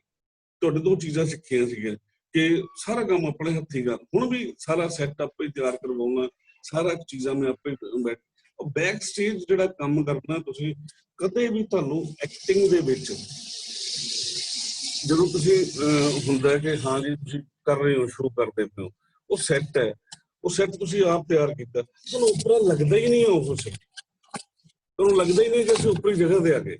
ਜਦੋਂ ਅਸੀਂ ਆਪ ਖੁਦ ਬਣਾਇਆ ਹੁੰਦਾ ਸੈੱਟ ਨੂੰ, ਸਾਰਾ ਕੁਝ ਤਿਆਰ ਕੀਤਾ ਹੁੰਦਾ, ਉਦੋਂ ਫਿਰ ਨਹੀਂ ਪਤਾ ਲੱਗਦਾ ਕਿ ਇਹ ਅਸੀਂ ਐਕਟਿੰਗ ਕਰਦੇ ਪਏ ਹਾਂ ਜਾਂ ਅਸੀਂ ਕਿਸੇ ਹੋਰ ਚੀਜ਼ ਤੇ ਆ ਗਏ। ਸੌਰੀ, ਥੋੜੀ ਪ੍ਰੋਬਲਮ ਆ ਗਈ। ਇਹ ਚੀਜ਼ਾਂ ਜਿਹੜੀਆਂ ਸਾਰੀਆਂ ਤਿਆਰ ਕਰਨ ਦੇ ਨਾਲ, ਇਹ ਠੀਕ ਹੈ ਹੁਣ, ਬਿਲਕੁਲ ਠੀਕ ਹੈ, ਕੁਝ ਨਾ ਕਰੋ। ਹਾਂ ਹਾਂ ਬੋਲੋ। चार्जिंग में लगाई है, पंखा वाला ने भी आवाज आई है। ਮੰਚ ਹੁਣ ਰੁਕ ਗਿਆ ਜ਼ਰਾ, ਤੁਸੀਂ ਦੇਖਿਓ ਕੀ ਹੋਇਆ। ਹਾਂ ਕੁਝ ਪ੍ਰੋਬਲਮ ਆ ਗਈ ਹੈ, ਪਰ ਹੁਣ ਠੀਕ ਹੈ, ਤੁਸੀਂ ਬੋਲੋ, ਆਵਾਜ਼ ਆ ਰਹੀ ਹੈ। ਹਾਂਜੀ। ਰੰਗਮੰਚ ਦੇ ਵਿੱਚ ਮੈਂ ਆਪਣੇ ਦੋਸਤਾਂ ਨੂੰ, ਆਪਣੇ ਸੀਨੀਅਰਸ ਨੂੰ, ਜੂਨੀਅਰਸ ਨੂੰ, ਸਾਰਿਆਂ ਨੂੰ ਇਹੀ ਗੱਲ ਕਰਨੀ ਚਾਹੁੰਦਾ ਕਿ ਜਿੰਨਾ ਦੇਰ ਤੱਕ ਤੁਸੀਂ ਬੈਕ ਸਟੇਜ ਕੰਮ ਨਹੀਂ ਕਰਦੇ, ਤਾਂ ਮੈਨੂੰ ਨਹੀਂ ਲੱਗਦਾ ਕਿ ਤੁਸੀਂ ਜਿਹੜਾ ਇੱਕ ਰੂਹ ਦੇ ਰਿਸ਼ਤਾ ਜਿਹੜਾ ਤੁਸੀਂ ਜਦੋਂ ਇੱਕ ਕਲਾਕਾਰ ਸਟੇਜ ਦੇ ਉੱਤੋਂ ਆਪਣਾ ਰੋਲ ਕਰਕੇ ਵਾਪਸ ਆਉਂਦਾ, ਜਿਹੜੇ ਐਕਸਪੀਰੀਅੰਸਿਸ ਉਹਨੂੰ ਮਿਲਦੇ ਆ, ਜਿਹੜੇ ਐਕਸਪੀਰੀਅੰਸਿਸ ਉਹਨੂੰ ਮਿਲ ਰਹੇ ਆ, ਉਹ ਉਹਦੇ ਹੋ ਜਾਂਦੇ, ਔਰ ਉਹਦਾ ਰੂਹ ਦੇ ਨਾਲ ਕਿਵੇਂ ਰਿਸ਼ਤਾ ਬਣਦਾ, ਕਿਵੇਂ ਨਾਤਾ ਬਣਦਾ, ਉਹ ਕਿਸੇ ਨੂੰ ਐਕਸਪਲੇਨ ਨਹੀਂ ਕਰ ਸਕਦਾ। ਉਹ ਅਸੀਂ ਮੈਂ ਮਤਲਬ ਬਹੁਤ ਵਾਰੀ ਉਹ ਤਜਰਬਾ ਲਿਆ ਕਿ ਰੂਹ ਦਾ ਜਿਹੜਾ ਇੱਕ ਲੱਗਦਾ ਪਤਾ ਕਿ ਹਾਂ ਅਸੀਂ ਇਹ ਵਾਲਾ ਤਜਰਬਾ ਲਿਆ। ਬੈਕ ਸਟੇਜ ਕੰਮ ਕਰਨ ਦੇ ਨਾਲ ਤੁਹਾਨੂੰ ਬੜੀਆਂ ਸਾਰੀਆਂ ਚੀਜ਼ਾਂ ਪਤਾ ਲੱਗ, ਮੈਨੂੰ ਬਹੁਤ ਪਤਾ ਲੱਗਿਆ। ਅਜੇ ਵੀ ਅਸੀਂ ਬੈਕ ਸਟੇਜ ਕੰਮ ਕਰਦੇ ਹਾਂ ਤਾਂ ਜਿਹੜਾ ਸੈੱਟ ਹੈ ਉਹ ਸਾਨੂੰ ਲੱਗਦਾ ਹੀ ਨਹੀਂ ਬੇਗਾਨਾ।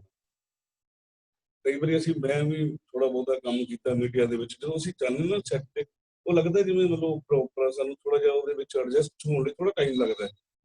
ਨੈਚੁਰਲ ਅਸੀਂ ਐਕਟਿੰਗ ਕੀਤੀ ਨੈਚੁਰਲ ਹੁਣ ਤੱਕ, ਸਾਨੂੰ ਥੋੜਾ ਜਿਹਾ ਲੱਗਦਾ ਕਿ ਥੋੜਾ ਟਾਈਮ ਲੱਗਦਾ ਉਹਨੂੰ ਚੀਜ਼ਾਂ ਨੂੰ ਦੇਖਣ ਲੱਗਿਆ, ਵਿਚਰਨ ਲੱਗਿਆ, ਮੂਡ ਦੇ ਵਿੱਚ ਆਉਣ ਲੱਗਿਆ। ਪਰ ਜਦੋਂ ਸੈੱਟ ਹੀ ਆਪ ਬਣਾਇਆ ਹੁੰਦਾ, ਸਾਨੂੰ ਇੱਕ ਸੈਕਿੰਡ ਨਹੀਂ ਲੱਗਦਾ ਮੂਡ ਦੇ ਵਿੱਚ ਆਉਣ ਲੱਗਿਆ। ਸਟੇਜ ਤੇ ਜਾਂਦੇ ਹੀ ਮੂਡ ਦੇ ਵਿੱਚ ਹੋਈ ਜਾ ਕਿ ਹਾਂ ਇਹ ਮੇਰਾ ਸੈੱਟ ਹੈ, ਮੈਂ ਬਣਾਇਆ। ਬਹੁਤ ਜ਼ਰੂਰੀ ਇਹ ਚੀਜ਼ ਮੈਂ ਇਹੀ ਸਾਂਝੀ ਕਰਨੀ ਚਾਹ ਰਿਹਾ ਸੀ ਤੁਹਾਡੇ ਰਾਹੀਂ ਕਿ ਜਿਹੜਾ ਤੁਸੀਂ ਬੈਕ ਸਟੇਜ ਦੇ ਜਿਹੜੇ ਕੰਮ ਹੈ, ਵੀ ਉਹ ਅਗਰ ਅਦਾਕਾਰ ਉਹਨਾਂ ਨੂੰ ਹੱਥ ਵੀ ਲਾ ਲੈਂਦਾ ਹੈ, ਟੱਚ ਵੀ ਕਰ ਲੈਂਦਾ ਹੈ, ਤੇ ਉਹਦੇ ਅੰਦਰ ਇੱਕ ਫੀਲਿੰਗ ਆ ਜਾਂਦੀ ਹੈ ਕਿ ਇਹ ਚੀਜ਼ ਮੇਰੀ ਹੈ, ਉਹਦੇ ਅੰਦਰ ਅਹਿਸਾਸ ਜਾਗਦਾ ਹੈ, ਉਹਦੇ ਨਾਲ ਉਹਦਾ ਰਿਸ਼ਤਾ ਬਣਦਾ ਹੈ। ਔਰ ਉਹ ਰਿਸ਼ਤਾ ਡੈਫੀਨੇਟਲੀ ਉਹਦੇ ਕਰੈਕਟਰ ਦੇ ਵਿੱਚ ਜਿਹੜਾ ਉਹ ਸਟੇਜ ਦੇ ਉੱਤੇ ਨਜ਼ਰ ਆਉਂਦਾ ਹੈ।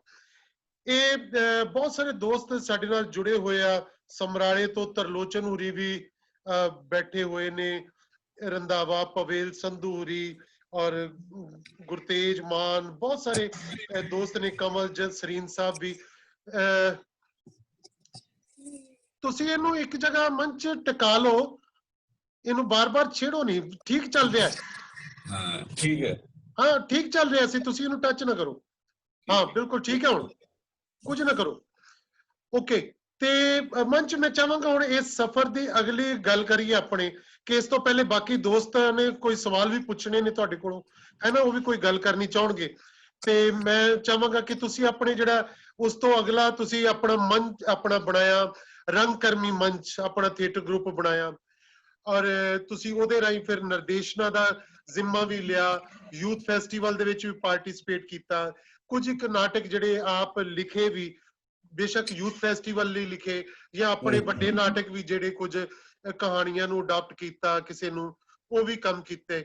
ਸੋ ਉਹਨਾਂ ਬਾਰੇ ਮੈਂ ਚਾਹਾਂਗਾ ਥੋੜੀ ਜਿਹੀ ਹੋਰ ਜਾਣਕਾਰੀ ਜਿਹੜੀ ਆ ਉਹ ਦੂਜਿਆਂ ਨਾਲ ਸਾਂਝੀ ਕਰੋ। ਯੂਥ ਫੈਸਟੀਵਲ ਦੇ ਵਿੱਚ ਮੈਂ 1994 ਦੇ ਵਿੱਚ ਸ਼ੁਰੂ ਕੀਤਾ ਸੀਗਾ ਤੇ ਮੈਂ 16 ਕੁ ਸਾਲ ਉਹਨੂੰ ਕੀਤਾ। ਯੂਥ ਫੈਸਟੀਵਲ ਦੇ ਵਿੱਚ ਹੁਣ ਤੱਕ ਮੈਂ ਕੋਈ 7-8 ਨਾਟਕ ਲਿਖੇ, ਜਿਹੜੇ ਕੀਤੇ ਵੀ। ਬਸ ਤੁਹਾਡੇ ਕੋਲ ਇੱਕ ਆਦਤ ਨਹੀਂ ਮੈਂ ਲੈ ਸਕਿਆ ਕਿ ਚੀਜ਼ਾਂ ਸੰਭਾਲ ਲਾਂ, ਚੀਜ਼ਾਂ ਸੰਭਾਲਣ ਦੀ ਆਦਤ ਨਹੀਂ ਮੈਨੂੰ ਪਈ, ਉਹ ਮੈਂ ਨਹੀਂ ਸੰਭਾਲ ਸਕਿਆ। ਤੁਸੀਂ ਮੈਨੂੰ ਕਈ ਵਾਰੀ ਉਹਦੇ ਵੱਲੋਂ ਫਟਕਾਰ ਵੀ ਲਾਈ ਹੈ ਵੀ ਤੂੰ ਲਿਖਿਆ ਸੀ ਤੇ ਸੰਭਾਲਿਆ ਕਿਉਂ ਨਹੀਂ, ਉਹ ਨਹੀਂ ਮੈਂ ਸੰਭਾਲ ਸਕਿਆ ਕਿਤੇ। ਉਸ ਤੋਂ ਬਾਅਦ ਕਹਾਣੀਆਂ ਨੂੰ ਵੀ ਮਤਲਬ ਜੋੜ ਕੇ ਨਾਟਕ ਬਣਾਏ ਗਏ। ਅੱਧ ਵਿਚਾਲੇ ਇੱਕ ਮੇਰਾ ਨਾਟਕ ਸੀਗਾ, ਉਹਦੇ ਵਿੱਚ ਅਜੀਤ ਕੌਰ ਦੀ ਸੀਗੀ ਕਹਾਣੀ ਆਦਿ, ਤੇ ਰਸ਼ਪਿੰਦਰ ਰਿਸ਼ਮ ਦੀ ਕਹਾਣੀ ਸੀਗੀ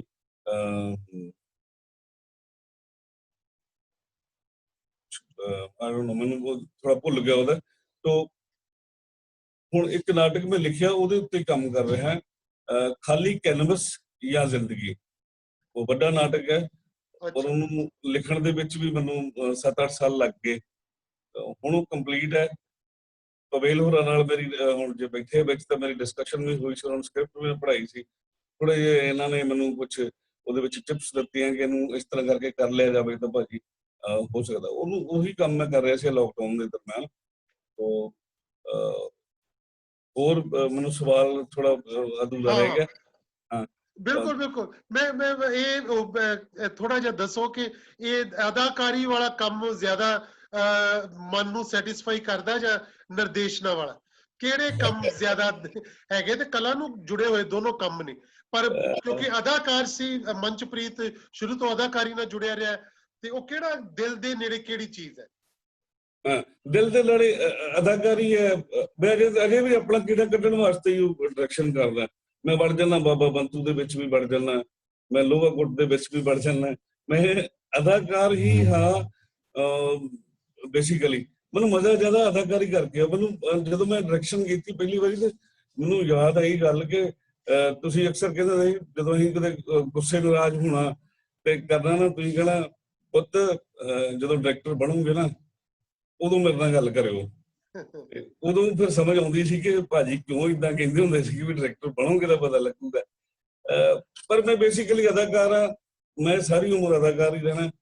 ਤੋ ਡਾਇਰੈਕਸ਼ਨ ਤਾਂ ਇੱਕ ਸਮਝ ਲਓ ਕਿ ਸਫ਼ਰ ਦੇ ਵਿੱਚ ਚੱਲ ਰਹੇ ਹਾਂ ਤੇ ਉਹਦੇ ਵਿੱਚ ਉਪਲਬਧੀਆਂ ਨਾਲ ਦੇ ਨਾਲ ਜੁੜਨੀਆਂ ਚਾਹੀਦੀਆਂ।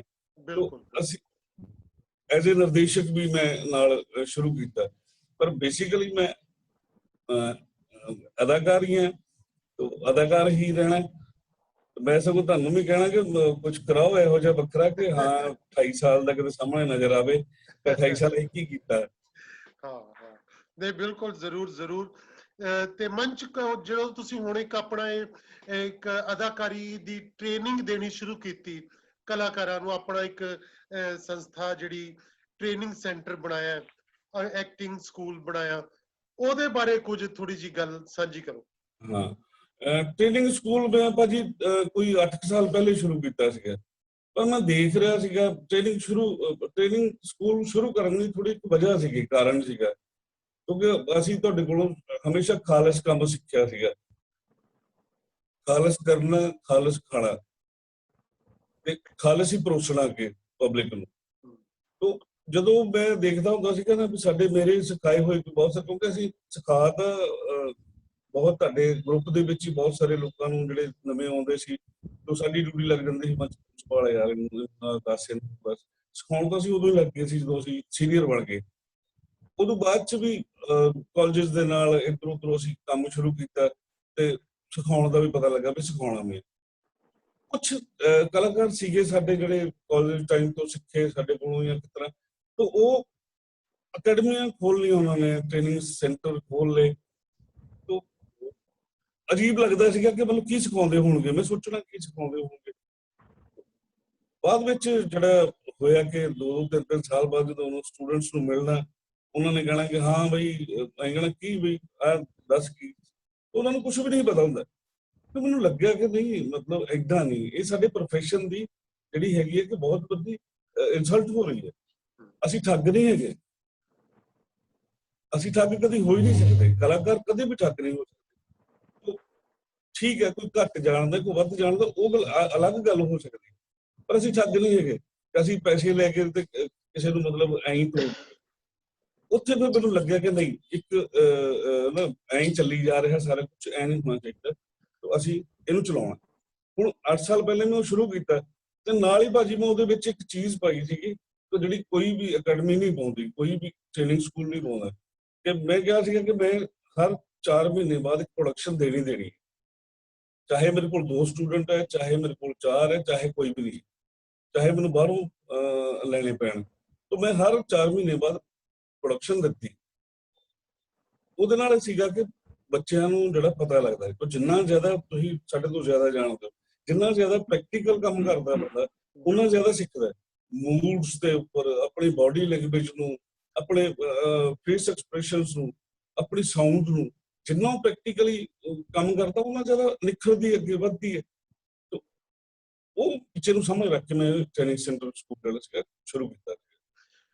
ਤੇ ਮੰਚ ਤੁਸੀਂ ਇੱਕ ਸੁਖਦੇਵ ਪ੍ਰੀਤ ਦੀ ਯਾਦ ਚ ਫੈਸਟੀਵਲ ਵੀ ਕਰਦੇ ਹੋ ਅਕਤੂਬਰ ਮਹੀਨੇ ਦੇ ਵਿੱਚ 5 ਦਿਨ ਦਾ 7 ਦਿਨ ਦਾ ਕੁਝ ਏਦਾਂ ਹੈ ਨਾ, ਤੇ ਸੁਖਦੇਵ ਪ੍ਰੀਤ ਦੀ ਯਾਦ ਚ ਅਵਾਰਡ ਵੀ ਜਿਹੜੇ ਪ੍ਰੋਮੀਨੈਂਟ ਆਰਟਿਸਟ ਨੇ ਪੰਜਾਬ ਦੇ ਉਹਨਾਂ ਨੂੰ ਦਿੰਦੇ ਹੋ, ਤੇ ਉਹ ਵੀ ਕੁਝ ਜ਼ਰੂਰ ਸਾਂਝ ਪਾਓ ਬਾਕੀਆਂ ਨਾਲ, ਦੱਸੋ ਤਾਂ ਕਿ ਇਹ ਵੀ ਇੱਕ ਚੀਜ਼ਾਂ ਰਿਕਾਰਡ ਵਿੱਚ ਆ ਜਾਣ ਸਾਡੇ। ਹਾਂ, ਪਤਾ ਕੀ ਮੇਰੀ ਹਰ ਚੀਜ਼ ਹਰ ਗੱਲ ਤੁਹਾਡੇ ਨਾਲ ਜਾ ਕੇ ਜੁੜ ਜਾਂਦੀ ਹੈ। ਲੋਕਾਂ ਨੇ ਵੀ ਕਹਿਣਾ ਕਿ ਮਤਲਬ ਇੱਕ ਬੰਦਾ ਕਹੀ ਜਾਂਦਾ, ਇੱਕ ਇੰਟਰਵਿਊ ਲੈਣ ਡਿਆ ਤੇ ਦੂਜਾ ਮਤਲਬ ਉਹਨੂੰ ਹੀ ਰਿਪੀਟ ਕਰੀ ਜਾਂਦਾ। ਪਰ ਦੋਸਤੋ ਜਿੰਨੇ ਲੋਕ ਜੁੜੇ ਹੋ ਸਾਰੇ, ਮੇਰੀ ਸ਼ੁਰੂਆਤ ਜਿਹੜੀ ਇੱਥੋਂ ਹੋਈ ਸੀ ਤੇ ਮੇਰੇ ਬਹੁਤ ਸਾਰੇ ਕੰਮਾਂ ਦੀ ਸ਼ੁਰੂਆਤ ਇੱਥੋਂ ਹੋਈ। ਅਜੇ ਵੀ ਮੈਂ ਬਹੁਤ ਸਾਰੇ ਡਿਸੀਜਨ ਲੈਣੇ ਹੁੰਦੇ ਤੇ ਮੈਂ ਕੇਵਲ ਧਾਲੀਵਾਲ ਹੋਰਾਂ ਨੂੰ ਦਿਮਾਗ ਦੇ ਵਿੱਚ ਰੱਖ ਕੇ ਇਮੇਜਿਨ ਕਰਕੇ ਉਹਨਾਂ ਸਵਾਲਾਂ ਦੇ ਜਵਾਬ ਲੱਭਦਾ, ਔਰ ਮੈਂ ਉਹਨੂੰ ਡਿਸੀਜਨ ਲੈਣ ਦੀ ਜਿਹੜੀ ਭਾਜੀ ਹੋਰਾਂ ਨੂੰ ਪਤਾ ਹੀ ਨਹੀਂ, ਬਹੁਤ ਸਾਰੀਆਂ ਚੀਜ਼ਾਂ ਮੈਂ ਇਹਨਾਂ ਕੋਲੋਂ ਸਿੱਖੀਆਂ। ਇਹਨਾਂ ਨੂੰ ਪਤਾ ਨਹੀਂ ਕਿ ਮੈਂ ਸਿਖਾਈ ਵੀ ਸੀ ਇਹਨੂੰ ਕਿ ਨਹੀਂ, ਪਰ ਮੈਂ ਇਹਨਾਂ ਦੇ ਨਾਲ ਇੰਨਾ ਜ਼ਿਆਦਾ ਰਿਹਾ ਕਿ ਮੈਂ ਉਹ ਡਿਸੀਜਨ ਲੈਣ ਦਾ ਜਿਹੜਾ ਇੱਕ ਔਨ ਦਾ ਸਪੌਟ ਡਿਸੀਜਨ ਲੈਣਾ ਉਹ ਧਾਲੀਵਾਲ ਸਾਹਿਬ ਭਾਜੀ ਹੋਰਾਂ ਕੋਲੋਂ ਸਿੱਖਿਆ। ਤੋ ਇਹ ਵੀ ਜਿਹੜਾ ਸੀਗਾ ਇਹ ਵੀ ਤੁਹਾਡੇ ਨਾਲ ਹੀ ਜੁੜਦਾ, ਤੁਸੀਂ ਕੀਤਾ ਉਹਨੂੰ ਕਾਫੀ ਲੰਬਾ ਸਮਾਂ ਤੁਸੀਂ ਲੈ ਕੇ ਆਏ ਅੱਗੇ ਤੱਕ। ਉਸ ਤੋਂ ਬਾਅਦ ਮੈਂ ਰਿਕੁਐਸਟ ਕੀਤੀ ਕਿ ਭਾਜੀ ਚਲੋ ਤੁਸੀਂ ਵੀ ਕਿਹਾ ਰਜਾਮੰਦੀ ਦੇ ਨਾਲ ਕਿ ਮੰਚ ਚੱਲ ਕਰ ਤੂੰ ਹੁਣ ਤੂੰ ਸ਼ੁਰੂ ਕਰ ਲੈ, ਕੋਈ ਗੱਲ ਨਹੀਂ। ਮੇਰੇ ਕੋਲ ਹੋਰ ਬਹੁਤ ਸਾਰੇ ਫੈਸਟੀਵਲ ਹੈਗੇ ਕਰਨ ਵਾਸਤੇ, ਤੇ ਮੈਂ ਹੋਰ ਕਰ ਲੈਂਦਾ, ਇਹ ਕਰ ਲੈ। ਤੇ ਉਦੋਂ ਅਸੀਂ ਮੈਂ ਸ਼ੁਰੂ ਕੀਤਾ ਜਦੋਂ ਫੈਸਟੀਵਲ, ਤੁਹਾਡੀ ਨਿਰਦੇਸ਼ਨਾ ਹੇਠ ਸਾਰਾ ਮੈਂ ਸਲਾਹ ਲੈਣਾ ਹੁੰਦਾ ਸੀ, ਭਾਈ ਕਿੱਦਾਂ ਕਰਨਾ ਕਿੱਦਾਂ।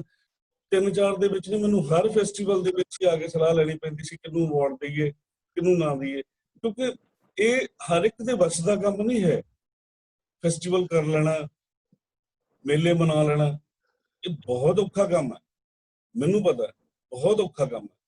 ਦਿਮਾਗ ਹੀ ਨਹੀਂ ਕੰਮ ਕਰਦਾ, ਕਿਹੜਾ ਕੰਮ ਰਹਿ ਗਿਆ ਕਰਨ ਵਾਲਾ। ਟਰਾਫੀਆਂ ਰਹਿ ਗਈਆਂ, ਛੋਲਾਂ ਰਹਿ ਗਈਆਂ, ਉਹ ਸੂਬੇਦਾਰ ਛਪਣਾ ਸੀਗਾ ਉਹਦੀ ਪ੍ਰੂਫ ਰੀਡਿੰਗ ਰਹਿ ਗਈ, ਕਈ ਉਹ ਛੱਡ ਬੜੇ ਦਿਨ ਤੱਕ ਰਹਿ ਜਾਂਦਾ। ਅਜੇ ਕਿ ਤੁਸੀਂ ਮੇਰੀ ਹੈਲਪ ਕਰ ਦਿੰਦੇ ਹੁੰਦੇ ਸੀ ਆ ਕੇ, ਉਹ ਮੈਨੂੰ ਬਹੁਤ ਸੁਚੱਜਾ ਕੰਮ ਲੱਗਿਆ ਆਪਣਾ ਜ਼ਿੰਦਗੀ ਦਾ, ਰੰਗਮੰਚ ਦੇ ਸਫ਼ਰ ਦਾ, ਕਿ ਮੈਂ ਕੁਛ ਕਰ ਚੱਲਿਆ। ਫੈਸਟੀਵਲ ਨਾਟਕ ਕਰਨਾ ਹੀ ਬੜਾ ਔਖਾ ਕੰਮ ਹੈ, ਕਬੱਡੀ ਪ੍ਰੋਡਕਸ਼ਨ ਕਰਨੀ ਹੋਵੇ ਤੇ ਬੜੀ ਔਖੀ ਹੁੰਦੀ ਹੈ, ਪਰ ਮੇਲਾ ਕਰਨਾ ਉਸ ਤੋਂ ਵੀ ਜ਼ਿਆਦਾ ਔਖਾ ਹੁੰਦਾ, 10 ਗੁਣਾ ਜ਼ਿਆਦਾ ਔਖਾ। ਉਹ ਤੁਹਾਡੇ ਕੋਲੋਂ ਸਿੱਖਿਆ ਸੀਗਾ ਤੇ ਮੇਰੀ ਜ਼ਿੰਦਗੀ ਦੀ ਕਾਫੀ ਵੱਡੀ ਪ੍ਰਾਪਤੀ ਰਹੇਗੀ ਮੇਰੇ ਮਰਨ ਤੋਂ ਬਾਅਦ ਵੀ, ਕਿ ਮੈਂ ਉਹ ਮੇਲਾ ਕੀਤਾ। ਤੁਸੀਂ ਤਾਂ ਹਜ਼ਾਰਾਂ ਕੀਤੇ, ਉਹ ਹਜ਼ਾਰਾਂ ਹੀ ਹੋਣਗੇ ਹੋਰ, ਪਰ ਮੇਰੇ ਵਾਸਤੇ ਉਹ ਇੱਕ ਮੇਰੀ ਲਾਈਫ ਦੀ ਵੱਡੀ ਪ੍ਰਾਪਤੀ ਔਰ ਉਹਦਾ ਵੱਡਾ ਸਿਹਰਾ ਕੇਵਲ ਧਾਲੀਵਾਲ ਹੋਰਾਂ ਦੇ। ਬਿਲਕੁਲ ਨਹੀਂ, ਮੈਨੂੰ ਤੇ ਇਹ ਚੰਗਾ ਲੱਗਾ ਸੀ ਕਿ ਦੇਖੋ ਤੁਸੀਂ ਕਿਉਂਕਿ ਹੁਣ ਉਹ ਮੈਂ ਕਹਿੰਦਾ ਹੁੰਦਾ ਕਿ ਤੁਸੀਂ ਹੁਣ ਵੱਡੇ ਹੋ ਗਏ ਹੋ ਤੇ ਤੁਸੀਂ ਅੱਗੇ ਇਸ ਕੰਮ ਨੂੰ ਕੰਟੀਨਿਊ ਕਰੋ। ਪਹਿਲੇ ਜਦੋਂ ਸੁਖਦੇਵ ਪ੍ਰੀਤ ਯਾਦਗਾਰੀ ਮੇਲਾ ਕਰਦਾ ਸੀ, ਅਵਾਰਡ ਦਿੰਦਾ ਸੀ, ਤੇ ਮੈਂ ਪਹਿਲੇ ਸ਼ੁਰੂ ਚ ਅਨਾਉਂਸ ਕੀਤਾ ਸੀ 91 ਵਿੱਚ ਹੀ ਉਹਦੀ ਡੈਥ ਤੋਂ ਬਾਅਦ, ਮੈਂ ਕਿਹਾ ਮੈਂ ਪਹਿਲੇ 10 ਸਾਲ ਜਿਹੜੇ ਸ਼ੁਰੂ ਦੇ ਇਹ ਤਾਂ ਮੈਂ ਜ਼ਰੂਰ ਕਰਾਂਗਾ, ਤੇ ਅਵਾਰਡ ਵੀ ਮੇਲੇ ਵੀ। ਤੇ ਤੁਸੀਂ ਉਹਨੇ ਚਿਰ ਨੂੰ ਫਿਰ ਕਹਿ ਲਓ ਕਿ ਜਿਹਨੂੰ ਕਹਿੰਦੇ ਨੇ ਜਵਾਨ ਹੋ ਜਾਣਾ, ਵੀ ਤੁਸੀਂ ਆਪਣੇ ਕੰਮ 'ਚ ਪਰਪੱਕ ਹੋ ਗਏ ਤੇ ਤੁਸੀਂ ਵੱਡੇ ਹੋ ਗਏ, ਆਪਣਾ ਥੀਏਟਰ ਗਰੁੱਪ ਸੀ। ਤੇ ਫਿਰ ਮੈਂ ਕਿਹਾ ਮੰਚ ਹੁਣ ਤੁਸੀਂ ਇਹ ਕੰਮ ਦੀ ਜ਼ਿੰਮੇਵਾਰੀ ਲਓ ਵੀ ਇੱਕ ਕੰਮ ਮੇਰਾ ਹੱਥ ਵੰਡਾ ਦਿਓ। ਫਿਰ ਤੁਸੀਂ ਉਹ ਜ਼ਿੰਮੇਵਾਰੀ ਨਿਭਾਈ ਉਸ ਤੋਂ ਬਾਅਦ। ਔਰ ਮੇਰਾ ਖਿਆਲ ਹੈ ਕਿ ਸੁਖਦੇਵ ਪ੍ਰੀਤ ਮੇਲਾ ਹਾਲਾਂਕਿ ਮੈਂ ਕਦੀ 2 ਦਿਨ ਦਾ 3 ਦਿਨ ਦਾ ਕਰਦਾ ਹੈ, ਤੁਸੀਂ ਸਗੋਂ 5 ਦਿਨ ਦਾ ਕਰਦੇ ਹੋ ਔਰ 7 ਦਿਨ ਦਾ ਕਰਦੇ ਹੋ, ਬਹੁਤ ਵੱਡੀ ਗੱਲ ਹੈ। ਉਸ ਨੂੰ ਉਹਦਾ ਵਿਸਥਾਰ ਹੋਇਆ ਕੰਮ ਦਾ।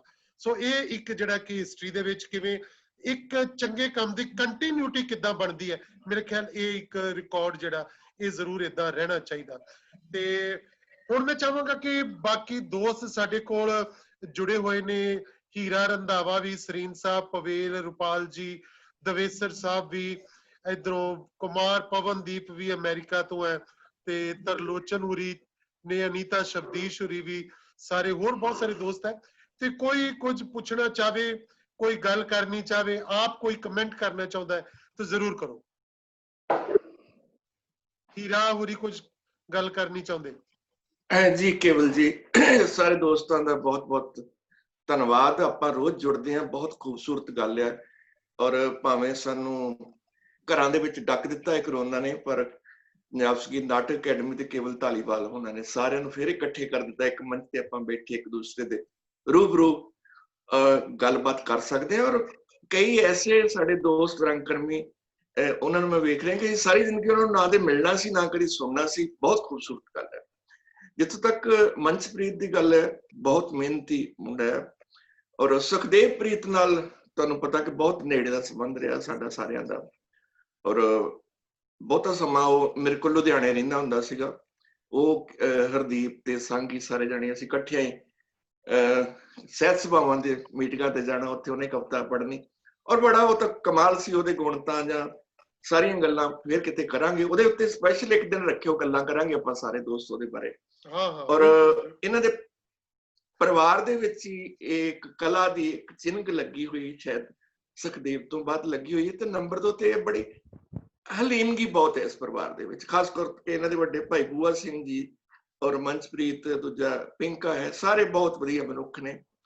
ਇੱਕ ਵਧੀਆ ਗੱਲ ਹੈ ਕਿ ਬਹੁਤ ਸਾਰੇ ਹੁੰਦੇ ਨੇ ਰੰਗਕਰਮੀ, 1-2 ਨਾਟਕ ਕੀਤੇ ਤੇ ਮੁੜ ਕੇ ਫਿਰ ਕਾਲਰਾਂ ਖੜੀਆਂ ਕਰ ਲੈਂਦੇ, ਨਾਲ ਹੀ ਧੌਣ 'ਚ ਕਿੱਲਾ ਖੜਾ ਹੋ ਜਾਂਦਾ। ਉਹਦੇ ਤੋਂ ਵੀ ਬਚਣ ਦੀ ਲੋੜ ਆ। ਔਰ ਕਾਫੀ ਹੱਦ ਤੱਕ ਮਨਚਪ੍ਰੀਤ ਤੋਂ ਬਚਿਆ ਹੋਇਆ ਆ।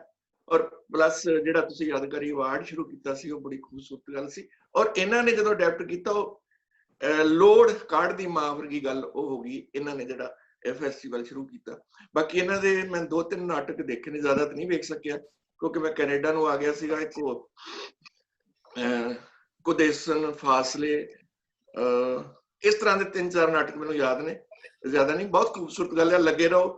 ਪਰ ਇਹ ਹੈ ਵੀ ਚੰਗੀ ਗੱਲ ਹੈ ਕਿ ਆਪਣੇ ਉਸਤਾਦਾਂ ਨੂੰ ਕਦੀ ਨਾ ਭੁੱਲੋ, ਜਿੱਦਾਂ ਤੁਸੀਂ ਨਹੀਂ ਭੁੱਲਦੇ। ਅਸੀਂ ਬਹੁਤ ਕੁਝ ਸਿੱਖਿਆ ਹੈ ਆਪਣੇ ਉਸਤਾਦਾਂ ਕੋਲੋਂ, ਆਪਣੇ ਨਿਰਦੇਸ਼ਕਾਂ ਕੋਲੋਂ। ਈਵਨ ਦੈਨ ਮੈਂ ਕੇਵਲ ਧਾਲੀਵਾਲ ਕੋਲ ਹੀ ਮੈਂ ਮੰਨਦਾ ਕਿ ਪਹਿਲਾ ਨਾਟਕ ਮੈਂ ਉਹਨਾਂ ਨਾਲ ਹੀ ਕੀਤਾ ਸੀਗਾ ਜਦੋਂ ਕੀਤਾ ਸੀਗਾ, ਕਿਉਂਕਿ ਚੰਗੇ ਮਹਿਣਿਆਂ ਦੇ ਵਿੱਚ ਉਹਨਾਂ ਕੋਲੋਂ ਹੀ ਮੈਂ ਕੁਝ ਸਿੱਖਿਆ। ਬਾਕੀ ਰੰਗਮੰਚ ਵਿੱਚ ਕਾਪੀਆਂ ਤੇ ਬਹੁਤ ਤੁਰੀਆਂ ਫਿਰਦੀਆਂ ਮੇਰੇ ਵਰਗੇ। ਕੇਵਲ ਧਾਲੀਵਾਲ ਦੀ ਬੜੀ ਵਾਰੀ ਕਾਪੀ ਕਰਕੇ ਸਟੇਜ ਤੇ ਅਸੀਂ ਪੇਸ਼ ਕਰ ਦਿੰਦੇ ਹਾਂ। ਜਾਂ ਕਈ ਵਾਰੀ ਯੁਵਕ ਮੇਲੇ ਜਿਹੜੇ ਨੇ ਉੱਥੇ ਜਾਂਦੇ ਆ। ਪਰ ਪਹਿਲਾਂ ਜਦੋਂ ਮੈਂ ਇੱਥੇ ਹੁੰਦਾ ਸੀਗਾ ਤੇ ਬਹੁਤ ਸਾਰੇ ਮੁੰਡੇ ਵੇਖੇ ਸੀ, ਉਹ ਟੇਪ ਰਿਕਾਰਡਰ ਆਪਣੀ ਜੇਬ 'ਚ ਪਾਈ ਨੂੰ ਟੇਪ ਕਰ ਲੈਂਦੇ ਸੀ ਤੇ ਉਹੀ ਨਾਟਕ ਜਾ ਕੇ ਤਿਆਰ ਕਰਦੇ ਸੀਗੇ।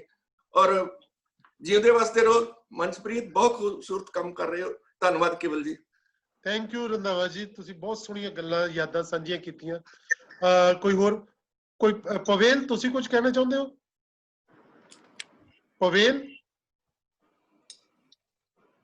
ਪਵੇਲ, ਤੁਸੀਂ ਮਾਈਕ ਔਨ ਕੀਤਾ ਸੀ।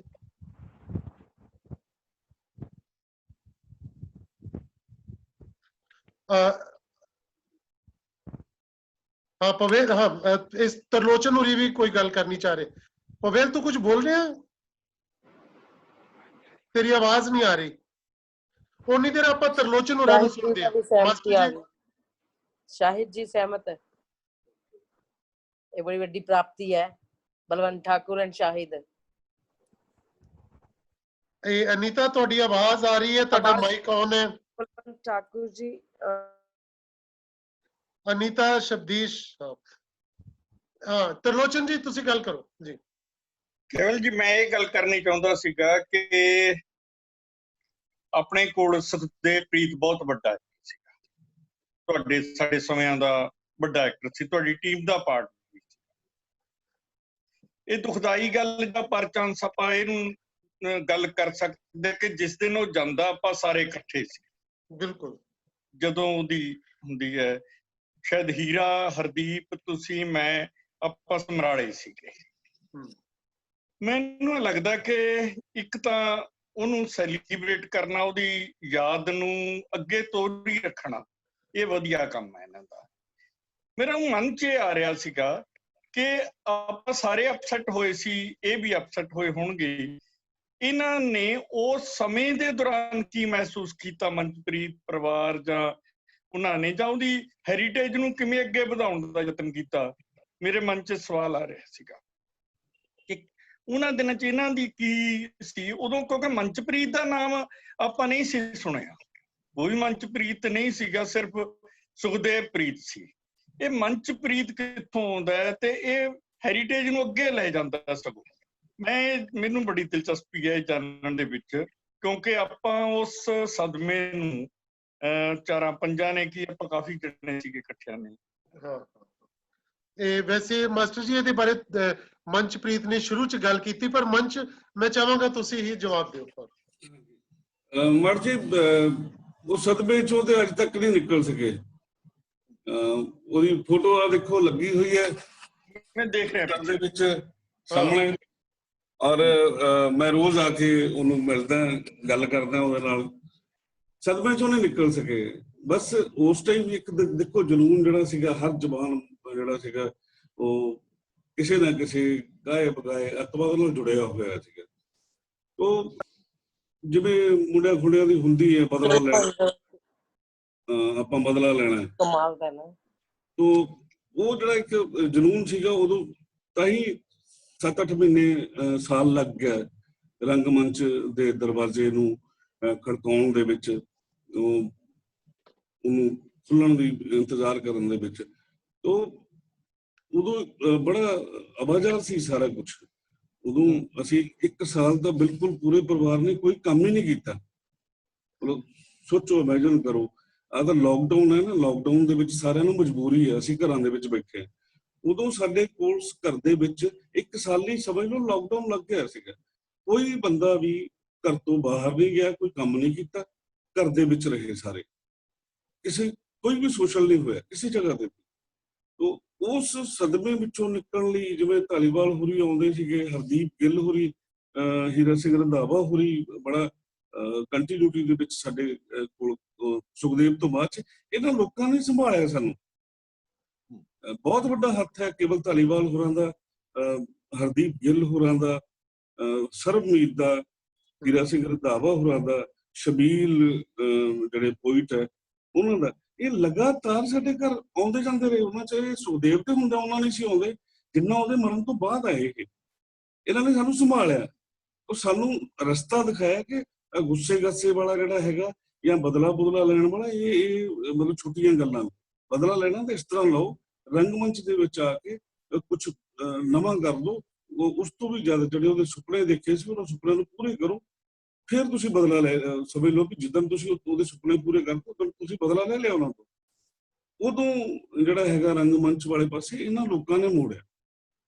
ਜੀ ਸ਼ੁਕਰੀਆ। ਬਿਲਕੁਲ ਬਿਲਕੁਲ। ਕੌਣ ਕੋਈ ਹੋਰ? ਪਵੇਲ ਕਿਤੇ ਮੇਰੇ ਖਿਆਲ ਅਲੋਪ ਹੋ ਗਿਆ, ਤੂੰ ਫੇਰ ਕੋਈ ਗੱਲ ਕਰਨੀ ਚਾਹ ਰਿਹਾ ਸੀ ਕੋਈ ਹੋਰ?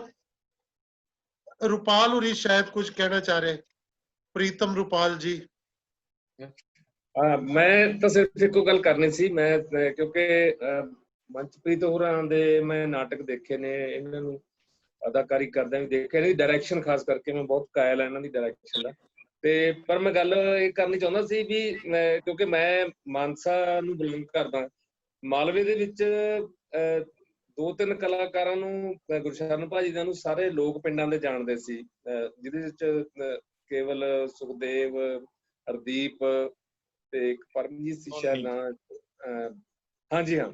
ਤੇ ਮੈਂ ਸਿਰਫ ਇੰਨਾ ਕਿ ਮਨਪ੍ਰੀਤ ਹੋਰਾਂ ਨੂੰ ਉਦਾਂ ਪਿੰਡਾਂ ਦੇ ਵਿੱਚ ਸਾਡੇ ਅਜੇ ਤੱਕ ਕੋਈ ਉਦਾਂ ਨਹੀਂ, ਕਿਉਂਕਿ ਥੀਏਟਰ ਦੇ ਲੋਕ ਸਾਰੇ ਅਸੀਂ ਜਾਣਦੇ ਹਾਂ ਜਾਂ ਮੀਡੀਆ ਰਾਹੀਂ ਪਤਾ ਲੱਗਦਾ ਵੀ ਇਹ ਕਰ ਰਹੇ ਨੇ, ਆ ਕਰ ਰਹੇ ਨੇ।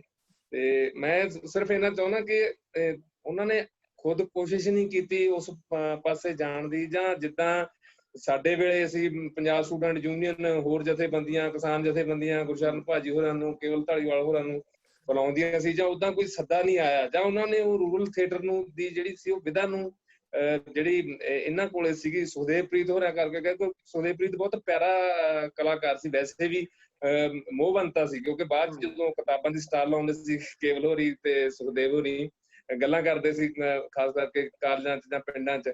ਤੇ ਉਹ ਜਿਹੜੀ ਸੀ ਗੱਲ, ਅਸੀਂ ਮੈਂ ਮਨਪ੍ਰੀਤ ਹੋਰਾਂ ਨੂੰ ਇਹ ਸਿਰਫ ਇਹਨੇ ਪੁੱਛਣਾ ਸੀ ਵੀ ਉਧਰ ਨੂੰ ਕਿਉਂ ਨਹੀਂ ਤੁਰੇ ਹੋ? ਵਧੀਆ ਗੱਲ ਹੈ ਭਾਜੀ, ਤੁਸੀਂ ਸਵਾਲ ਕੀਤਾ।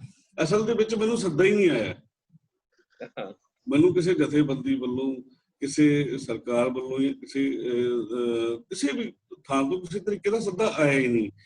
ਤੇ ਜੇ ਤੁਸੀਂ ਮੇਰਾ ਕੰਮ ਦੇਖੋਗੇ ਨਾ, ਮੇਰਾ ਕੰਮ ਸਾਰਾ ਪੇਂਡੂ ਹੈ। ਮੈਂ ਆਪਣੇ ਕੰਮ ਨੂੰ ਮਾਡਰਨ ਤਰੀਕੇ ਨਾਲ, ਜਿਹੜੇ ਸਾਡੀ ਪੇਂਡੂ ਕਲਚਰ ਹੈ ਉਹਨੂੰ ਹੀ ਮੈਂ ਡਿਵੈਲਪ ਕਰਨ ਦੀ ਕੋਸ਼ਿਸ਼ ਕੀਤੀ, ਉਹਨੂੰ ਨਵੀਆਂ ਟੈਕਨੀਕਾਂ ਦੇ ਨਾਲ ਲੋਕਾਂ ਦੇ ਸਾਹਮਣੇ ਰੱਖਣ ਦੀ ਕੋਸ਼ਿਸ਼ ਕੀਤੀ। ਤੁਸੀਂ ਜੇ ਮੇਰਾ ਕੋਈ ਨਾਟਕ ਦੇਖਿਆ ਨਹੀਂ, ਮੈਂ ਪਲੇ ਤੁਹਾਡੇ ਅਸੀਂ ਦੇਖਿਆ, ਬੜੇ ਪ੍ਰੋਫੈਸ਼ਨਲੀ ਡਿਜ਼ਾਈਨਡ ਹੁੰਦੇ ਆ, ਐਸੀ ਗੱਲ ਨਹੀਂ। ਤੇ ਢਾਲੀਵਾਲ ਸਾਹਿਬ ਹੋਰਾਂ ਦੇ ਵੀ ਅਸੀਂ ਪਿੰਡਾਂ 'ਚ ਵੀ ਇਹਨਾਂ ਨੇ ਉਸ ਲੈਵਲ ਦੇ, ਜਿੱਦਾਂ ਇੱਕ ਵਾਰੀ ਧਮਕ ਨਗਾਰੇ ਦੀ ਨਾਟਕ ਸੀ ਜਿਹੜਾ ਬੰਸੀ ਕੌਲ ਹੋਰਾਂ ਨੇ ਡਾਇਰੈਕਟ ਕੀਤਾ ਸੀ, ਉਹ ਜਦੋਂ ਪਿੰਡਾਂ 'ਚ ਲੈ ਕੇ ਗਏ ਤਾਂ ਉਸੇ ਤਰ੍ਹਾਂ ਹੀ ਲੈ ਕੇ ਗਏ, ਸੈੱਟ ਵਗੈਰਾ ਹੋਰ ਸਾਰਾ ਕੋਸ਼ਿਸ਼ ਕੀਤੀ ਕਿ ਤੇ ਚਲੋ ਜਿਹੜੀ ਤੁਸੀਂ ਸੱਦੇ ਵਾਲਾ ਲਾਂਭਾ ਤੁਹਾਡਾ ਉਲਟਾ ਇਹ ਹੋ ਗਿਆ ਸਾਡੇ ਸਿਰ, ਤੇ ਕੋਸ਼ਿਸ਼ ਕਰਾਂਗੇ, ਚਲੋ ਅਸੀਂ ਢਾਲੀਵਾਲ ਸਾਹਿਬ ਨੂੰ ਵੀ ਕਰਾਂਗੇ ਬੇਨਤੀ। ਮੰਚੂਰਾ ਦਾ ਜਿਹੜਾ ਉਲਟਾ ਸੋ ਠੀਕ ਲੰਮਾ ਹੈ ਕਿ ਰੁਪਾਲ ਜੀ ਤੁਸੀਂ ਬੁਲਾਇਆ ਨਹੀਂ, ਆਪਣੇ ਮਾਲਵੇ ਵੱਲ ਬੁਲਾਓ ਤੇ ਅਸੀਂ ਆ ਜਾਾਂਗੇ। ਇਹ ਬਿਲਕੁਲ ਬਿਲਕੁਲ। ਕੇਵਲ ਜੀ ਜੀ ਮੈਂ ਜਾਣਨਾ ਚਾਹੁੰਦਾ ਸੀ ਕਿ ਇੱਕ ਮੈਂ ਕੋਠੇ ਖੜਕ ਸਿੰਘ ਤੇ ਮਨਪ੍ਰੀਤ ਅਡੈਪਟੇਸ਼ਨ ਕੀਤੀ ਸੀ, ਤੁਸੀਂ ਉਹ 'ਚ ਰੋਲ ਕੀਤਾ, ਠੀਕ ਜੀ? ਉਹ ਪੂਰਾ ਮਲਵਈ ਆ, ਰੁਪਾਲ ਹੋਰਾਂ ਵਾਲੀ ਲੈਂਗੁਏਜ ਦੇ ਵਿੱਚ ਇਹ ਗੱਲ ਕਰਨੀ, ਬੜਾ ਅੱਛਾ ਬਣਿਆ ਹੋਇਆ, ਮੇਰੇ ਕੋਲ ਹੈ ਉਹਦੀ ਸਾਰੀ ਰਿਪੋਰਟ। ਮੈਂ ਗੱਲ ਕਰ ਰਿਹਾ ਸੀਗਾ ਕਿ ਕੀ ਤੁਸੀਂ ਆਪਣਾ ਭਵਿੱਖ ਇੱਕ ਫਿਲਮੀ ਅਦਾਕਾਰ ਦੇ ਰੂਪ 'ਚ ਦੇਖਦੇ ਹੋ, ਰੰਗਕਰਮੀ ਦੇ ਰੂਪ 'ਚ ਦੇਖਦੇ ਹੋ, ਜਾਂ ਕਿਸ ਪਾਸੇ ਵਧਣ ਦਾ ਤੁਹਾਡਾ ਇਰਾਦਾ ਹੈ? ਕਿਉਂਕਿ ਉਹ ਵੀ ਤੁਹਾਡਾ ਰੋਲ ਬਹੁਤ ਵਧੀਆ ਮੈਂ ਦੇਖਿਆ, ਜਿਹੜਾ ਅਰਜੁਨ ਦਾ ਕੋਠੇ ਖੜਕ ਸਿੰਘ ਨੂੰ ਜਿਹੜਾ ਬੇਸ ਬਣਾ ਕੇ ਉਹਦਾ ਨਾਮ ਤੇ ਰੱਖਿਆ, ਪਤਾ ਨਹੀਂ ਕੀ ਉਹਨਾਂ ਨੇ ਕਰਤਾ ਸੀ, ਪਰ ਉਹ ਵਧਣਾ ਕਿੱਧਰ? ਹਾਂਜੀ, ਤੁਸੀਂ ਜਾਣਾ ਕਿੱਥੇ ਹੈ? ਭਾਜੀ ਹੁਣ ਤੱਕ ਜਿੱਥੇ ਜਾਣਾ ਹੁੰਦਾ ਨਾ ਤੇ ਉੱਥੇ ਪਹੁੰਚ ਜਾਣਾ ਸੀਗਾ, ਤੇ ਰੰਗਮੰਚ ਦੇ ਵਿੱਚ, ਇਹਦਾ ਫਿਰ ਰੰਗਮੰਚ ਦੇ ਵਿੱਚ ਹੀ ਹਾਂ। ਔਰ ਫਿਲਮੀ ਦੁਨੀਆ ਦੇ ਵਿੱਚ ਵੀ ਜਿਵੇਂ ਕਹੋ ਨਾ ਵੀ ਸੱਦਾ ਹੀ ਨਹੀਂ ਆਇਆ, ਉੱਥੋਂ ਵੀ ਸਾਨੂੰ ਕਦੇ ਸੱਦਾ ਹੀ ਨਹੀਂ ਆਇਆ। ਤੇ ਜਿਵੇਂ ਤੁਹਾਡੇ ਵਾਲਾ ਡਾਕੀਆ ਕਿਹੜਾ ਤੁਹਾਡੇ ਮਹੱਲੇ ਵਾਲਾ ਜਿਹੜਾ ਸੱਦੇ ਲੈ ਕੇ ਆਉਂਦਾ, ਉਹਨੂੰ ਪੁੱਛੀਏ ਵੀ ਸਾਡਾ ਸੱਦਾ ਕਿੱਥੇ ਰੱਖ ਲਿਆ ਤੂੰ ਭਾਈ? ਨਹੀਂ, ਅਸਲ ਭਾਜੀ ਜਿਵੇਂ ਗੱਲ ਹੁੰਦੀ ਹੈ ਨਾ ਕਿ ਐਫਰਟਸ ਕਰਨੇ ਪੈਂਦੇ ਆ ਬਿਲਕੁਲ ਉਹਨਾਂ ਦੇ ਵਿੱਚ ਰੋਲ ਲੈਣ ਲਈ, ਵੀ ਤੁਹਾਨੂੰ ਬਹੁਤ ਸਾਰੇ ਲੋਕਾਂ ਦੇ ਅੱਗੇ ਸਾਰਾ ਕੁਝ ਹੈ ਨਾ। ਤਾਂ ਜਿੰਨੇ ਚਿਰ ਨੂੰ ਅਸੀਂ ਰੰਗਮੰਚ ਦੇ ਵਿੱਚ, ਮੈਨੂੰ ਐਂ ਲੱਗਿਆ ਕਿ ਸਿੱਖਣਾ ਚਾਹੀਦਾ, ਅਜੇ ਹੋਰ ਸਿੱਖਣਾ, ਅਜੇ ਹੋਰ ਸਿੱਖਣਾ, ਅਜੇ ਹੋਰ ਸਿੱਖ ਲਈਏ, ਉਹਨੇ ਚਿਰ ਨੂੰ ਜਿਹੜੇ ਸੀ ਨਾ ਫਿਲਮਾਂ ਵਾਲੇ, ਉਹ ਸਾਡੇ ਸਾਰੇ ਜੂਨੀਅਰ ਹੋ ਗਏ ਸੀ ਲਗਭਗ। ਤੋਂ ਫਿਰ ਜੂਨੀਅਰ ਕੋਲੋਂ ਜਾ ਕੇ ਉੱਥੇ ਐਫਰਟਸ ਲਾਉਣੇ, ਕੰਮ ਦੇ ਦਿਓ ਯਾਰ ਸਾਨੂੰ, ਤਾਂ ਉਹ ਥੋੜਾ ਜਿਹਾ ਔਖਾ ਲੱਗਦਾ ਸੀ ਉਦੋਂ, ਵੀ ਮੰਨ ਲਓ ਜਾਂ ਹੁਣ ਕਹਿ ਲਓ। ਤੇ ਉਹ ਤਾਂ ਉਸ ਲਾਈਨ ਦਾ ਕੋਈ ਸਬੱਬ ਨਹੀਂ ਬਣਿਆ, ਕੋਈ ਚੰਗਾ ਰੋਲ ਕਦੇ ਕੋਈ ਦੇਗਾ।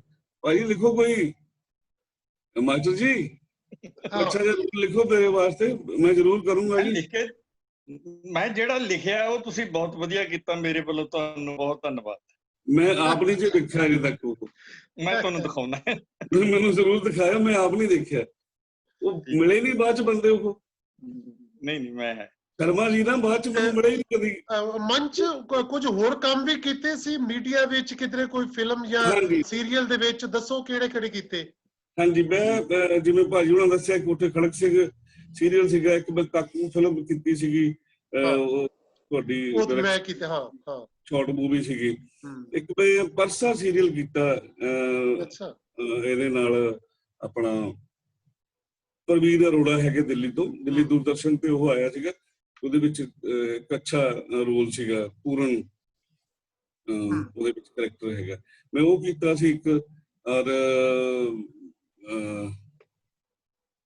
ਇੱਕ ਫਿਲਮ ਕੀਤੀ ਮੈਂ ਕਿੱਸਾ। ਕਿੱਸਾ ਇੱਕ ਇੰਟਰਨੈਸ਼ਨਲ ਮੂਵੀ ਸੀ, ਹੈ ਤਾਂ ਪੰਜਾਬੀ ਫਿਲਮ ਸੀ ਪਰ ਉਹ ਇੰਟਰਨੈਸ਼ਨਲ ਉਹ ਜਿਹੜੇ ਅਵਾਰਡਸ ਵਾਸਤੇ ਫਿਲਮਸ ਬਣਦੀਆਂ ਉਹ ਸੀ। ਉਹਦੇ ਵਿੱਚ ਮੈਂ ਐਜ਼ ਏ ਡਾਇਲੋਗ ਕੋਚ ਭੂਮਿਕਾ ਨਿਭਾਈ ਸੀ। ਉਹਦੇ ਵਿੱਚ ਮੈਂ ਡਾਇਲੋਗ ਇਰਫਾਨ ਖਾਨ, ਟਿਸਕਾ ਚੋਪੜਾ, ਤਿਲੋਤਮਾ, ਇਹ ਸਾਰੇ ਸਟ੍ਰੀਮ ਸਟਾਰ ਨੇ। ਤਿਲੋਤਮਾ, ਰਸਿਕਾ ਦੁੱਗਲ, ਇਹਨਾਂ ਸਾਰਿਆਂ ਨੂੰ ਮੈਂ ਉਦੋਂ ਪੰਜਾਬੀ ਸਿਖਾਈ ਸੀ, ਡਾਇਲੋਗ ਸਿਖਾਇਆ ਸੀ ਉਹਦੇ ਵਿੱਚ। ਔਰ ਉਸ ਫਿਲਮ ਨੂੰ 2011 ਦੀ ਵਰਲਡ ਦੀ ਉਹ ਬੈਸਟ ਮੂਵੀ ਜਿਹੜੀ ਉਹਨੂੰ ਅਵਾਰਡ ਮਿਲਿਆ ਸੀਗਾ 2011 ਦਾ। ਹਾਂ, ਇੱਕ ਹਿੰਦੀ ਫਿਲਮ ਮੈਂ ਕੀਤੀ ਆ, ਮੋਦੀ ਕੀ ਬੇਟੀ। ਅੱਛਾ, ਉਹਦੇ ਵਿੱਚ ਮੈਂ ਵਿਲਨ ਦਾ ਇੱਕ ਕਰੈਕਟਰ ਕੀਤਾ ਹੋਇਆ। ਉਹ ਜਦੋਂ ਰਿਲੀਜ਼ ਹੋਏਗੀ ਉਹ ਤੁਹਾਨੂੰ ਸਾਰਿਆਂ ਨੂੰ ਦਿਖੇਗਾ। ਉਹ ਅਜੀਬ ਕਿਸਮ ਦਾ ਇੱਕ ਕਰੈਕਟਰ ਕੀਤਾ ਹੋਇਆ। ਏਦਾਂ ਦਾ ਛੋਟਾ ਮੋਟਾ ਕੀਤਾ। ਮਾਨ ਜੀ ਮੈਂ ਕਰੂੰਗਾ ਜੀ, ਤੁਸੀਂ ਮੈਨੂੰ ਜ਼ਰੂਰ ਕਰੋ। ਮਾਸਟਰ ਜੀ, ਹਾਂ ਮਾਸਟਰ ਜੀ ਕੁਝ ਹੋਰ ਕਹਿਣਾ ਚਾਹੁੰਦੇ?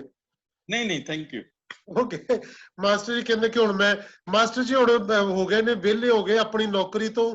ਹੁਣ ਮਾਸਟਰ ਯਾਨੀ ਓਦਾਂ ਸਕੂਲ ਵਿੱਚ ਮਾਸਟਰ ਨਹੀਂ ਪਰ ਮਾਸਟਰ ਹੀ ਨੇ, ਤੇ ਇਸ ਕਰਕੇ ਹੁਣ ਕਹਿੰਦੇ ਨੇ ਕਿ ਮੈਂ ਫਿਲਮਾਂ ਲਿਖ ਰਿਹਾ, ਸੀਰੀਅਲ ਲਿਖ ਰਿਹਾ ਵਾਂ ਤੇ ਡਾਕੂਮੈਂਟਰੀਜ਼ ਬਣਾ ਰਹੇ ਨੇ, ਤੇ ਇਸ ਕਰਕੇ ਮਾਸਟਰ ਜੀ ਨਾਲ ਰਾਬਤਾ ਰੱਖਣਾ ਚਾਹੀਦਾ। ਫਿਰ ਤੇ ਹੁਣ ਸਾਰਿਆਂ ਦੇ ਸਾਹਮਣੇ ਕੰਮ ਮੰਗ ਲੈਂਦੇ ਆ। ਬਿਲਕੁਲ ਬਿਲकुल। ਹਾਂ ਮਾਨ ਜੀ ਸਾਡੇ ਲਈ ਜ਼ਰੂਰ ਲਿਖਿਓ ਕੋਈ ਰੋਲ। ਠੀਕ ਹੈ ਬਿਲਕੁਲ। ਚਲੋ ਦੈਟਸ ਗ੍ਰੇਟ, ਬਹੁਤ ਵਧੀਆ। ਕੋਈ ਹੋਰ ਦੋਸਤ ਗੱਲ ਕਰਨੀ ਚਾਹ ਰਿਹਾ, ਕਿਸੇ ਨੇ ਕੁਝ ਕਹਿਣਾ ਹੋਵੇ ਕਿਸੇ ਤਰ੍ਹਾਂ? ਪੰਡਤ ਜੀ, ਕ੍ਰਿਸ਼ਨ ਦਵੇਸਰ ਜੀ। ਹਾਂਜੀ, ਉਹ ਤੁਸੀਂ ਕੈਮਰਾ ਹੀ ਬੰਦ ਕੀਤਾ ਹੋਇਆ ਹੈ। ਹਾਂਜੀ ਕੈਮਰਾ ਬੰਦ ਬੰਦ ਹੈ ਤੁਹਾਡਾ ਕੈਮਰਾ। ਏਦਾਂ ਵੀ ਸਰਵਨ ਕਰ ਲਾਂਗੇ ਬਿਨਾ ਕੈਮਰੇ ਤੋਂ, ਕੋਈ ਗੱਲ ਨਹੀਂ। ਮੈਂ ਤੇ ਜੀ ਇਹਨੂੰ ਸੀਸ ਹੀ ਦੇ ਸਕਦਾ, ਤਰੱਕੀਆਂ ਕਰੇ, ਚੜ੍ਹਦੀਆਂ ਕਲਾ 'ਚ ਰਵੇ। ਵਾਹ ਵਾਹ ਵਾਹ, ਬਸ ਤੁਹਾਡਾ ਆਸ਼ੀਰਵਾਦ ਜਿਹੜਾ ਹੈ ਬਹੁਤ ਵੱਡੀ ਗੱਲ ਹੈ ਪੰਡਤ ਜੀ। ਸੋ ਵੱਡਿਆਂ ਦੇ ਆਸ਼ੀਰਵਾਦ ਵੀ ਨਾਲ ਰਹਿਣੇ ਚਾਹੀਦੇ ਨੇ। ਸੋ ਸਾਡੀਆਂ ਸ਼ੁਭ ਇਛਾਵਾਂ ਮੰਚਪ੍ਰੀਤ। ਸੋ ਬਹੁਤ ਸੋਹਣੇ ਤੁਸੀਂ ਕੰਮ ਕੀਤੇ ਨੇ, ਹੋਰ ਸੋਹਣੇ ਕੰਮ ਕਰੋ। ਸੋ ਸੋਹਣੇ ਸਾਡੀ ਲਾਈਫ ਜਿਹੜੀ ਅਗਲੀ ਤੁਹਾਡੀ, ਜਿੰਨੇ ਤੁਹਾਡੇ ਤੁਸੀਂ ਕਈ ਸੰਘਰਸ਼ਾਂ ਵਿੱਚੋਂ ਲੰਘੇ ਹੋ ਆਪਣੀ ਜ਼ਿੰਦਗੀ ਦੇ ਵਿੱਚ, ਕਈ ਪੜਾਅ ਤੁਸੀਂ ਦੇਖੇ ਆ। ਸੋ ਇਸੇ ਤਰ੍ਹਾਂ ਦੇ ਹੋਰ ਸੋਹਣੇ ਕੰਮ ਜਿਹੜੇ ਆ ਕਿ ਜਿਹੜੇ ਕ੍ਰੀਏਟਿਵ ਕੰਮ ਹੈ, ਕਿਉਂਕਿ ਸਾਡੇ ਇਸ ਪ੍ਰੋਗਰਾਮ ਦਾ ਨਾਂ ਹੀ ਜਿਹੜਾ ਕ੍ਰੀਏਟਿਵ ਐਕਸਪੀਰੀਅੰਸ ਹੈ। ਸੋ ਇਦਾਂ ਦੇ ਕ੍ਰੀਏਟਿਵ ਐਕਸਪੀਰੀਅੰਸ ਜਿਹੜੇ ਆ ਤੁਸੀਂ ਆਪਣੇ ਕਲਾਕਾਰਾਂ ਨਾਲ ਜਿਹੜੇ ਕਿ ਉਹਨਾਂ ਨੂੰ ਦੱਸਦੇ ਰਹੋ, ਉਹਨਾਂ ਨੂੰ ਸੋਹਣੇ ਕੰਮਾਂ ਦੀ ਜਾਂਚ ਦੱਸਦੇ ਰਹੋ। ਸੋ ਬਹੁਤ ਸ਼ੁਕਰੀਆ ਦੋਸਤੋ, ਆਪਾਂ ਕੱਲ ਫੇਰ ਮਿਲਾਂਗੇ। ਕੱਲ ਸਾਡੇ ਨਾਲ, ਕੱਲ ਵੀਰਵਾਰ ਸਾਡੇ ਨਾਲ ਹੋਣਗੇ 6 ਤਰੀਕ ਨੂੰ ਹੰਸਾ ਸਿੰਘ ਬਿਆਸ ਤੋਂ, ਉਹ ਤੇ ਉਹਨਾਂ ਦੇ ਬੇਟੇ ਕ੍ਰਾਂਤੀਪਾਲ। ਅਸੀਂ ਕੱਲ ਉਹਨਾਂ ਨਾਲ ਗੱਲਾਂ ਕਰਾਂਗੇ ਤੇ ਪਰਸੋਂ ਨੂੰ ਸ਼ੁੱਕਰਵਾਰ ਅਸੀਂ ਮਾਸਟਰ ਤਰਲੋਚਨ ਹੋਰਾਂ ਦੇ ਨਾਲ ਗੱਲਾਂ ਕਰਾਂਗੇ। ਇਹਨਾਂ ਦੇ ਸਫ਼ਰ ਦੀਆਂ ਵੀ ਬਾਤਾਂ ਆਪਾਂ ਸੁਣਾਂਗੇ। ਸੋ ਬਹੁਤ ਸ਼ੁਕਰੀਆ, ਮਿਲਦੇ ਆ ਕੱਲ ਨੂੰ 5 ਤੋਂ 6 ਵਜੇ। ਬਹੁਤ ਸ਼ੁਕਰੀਆ।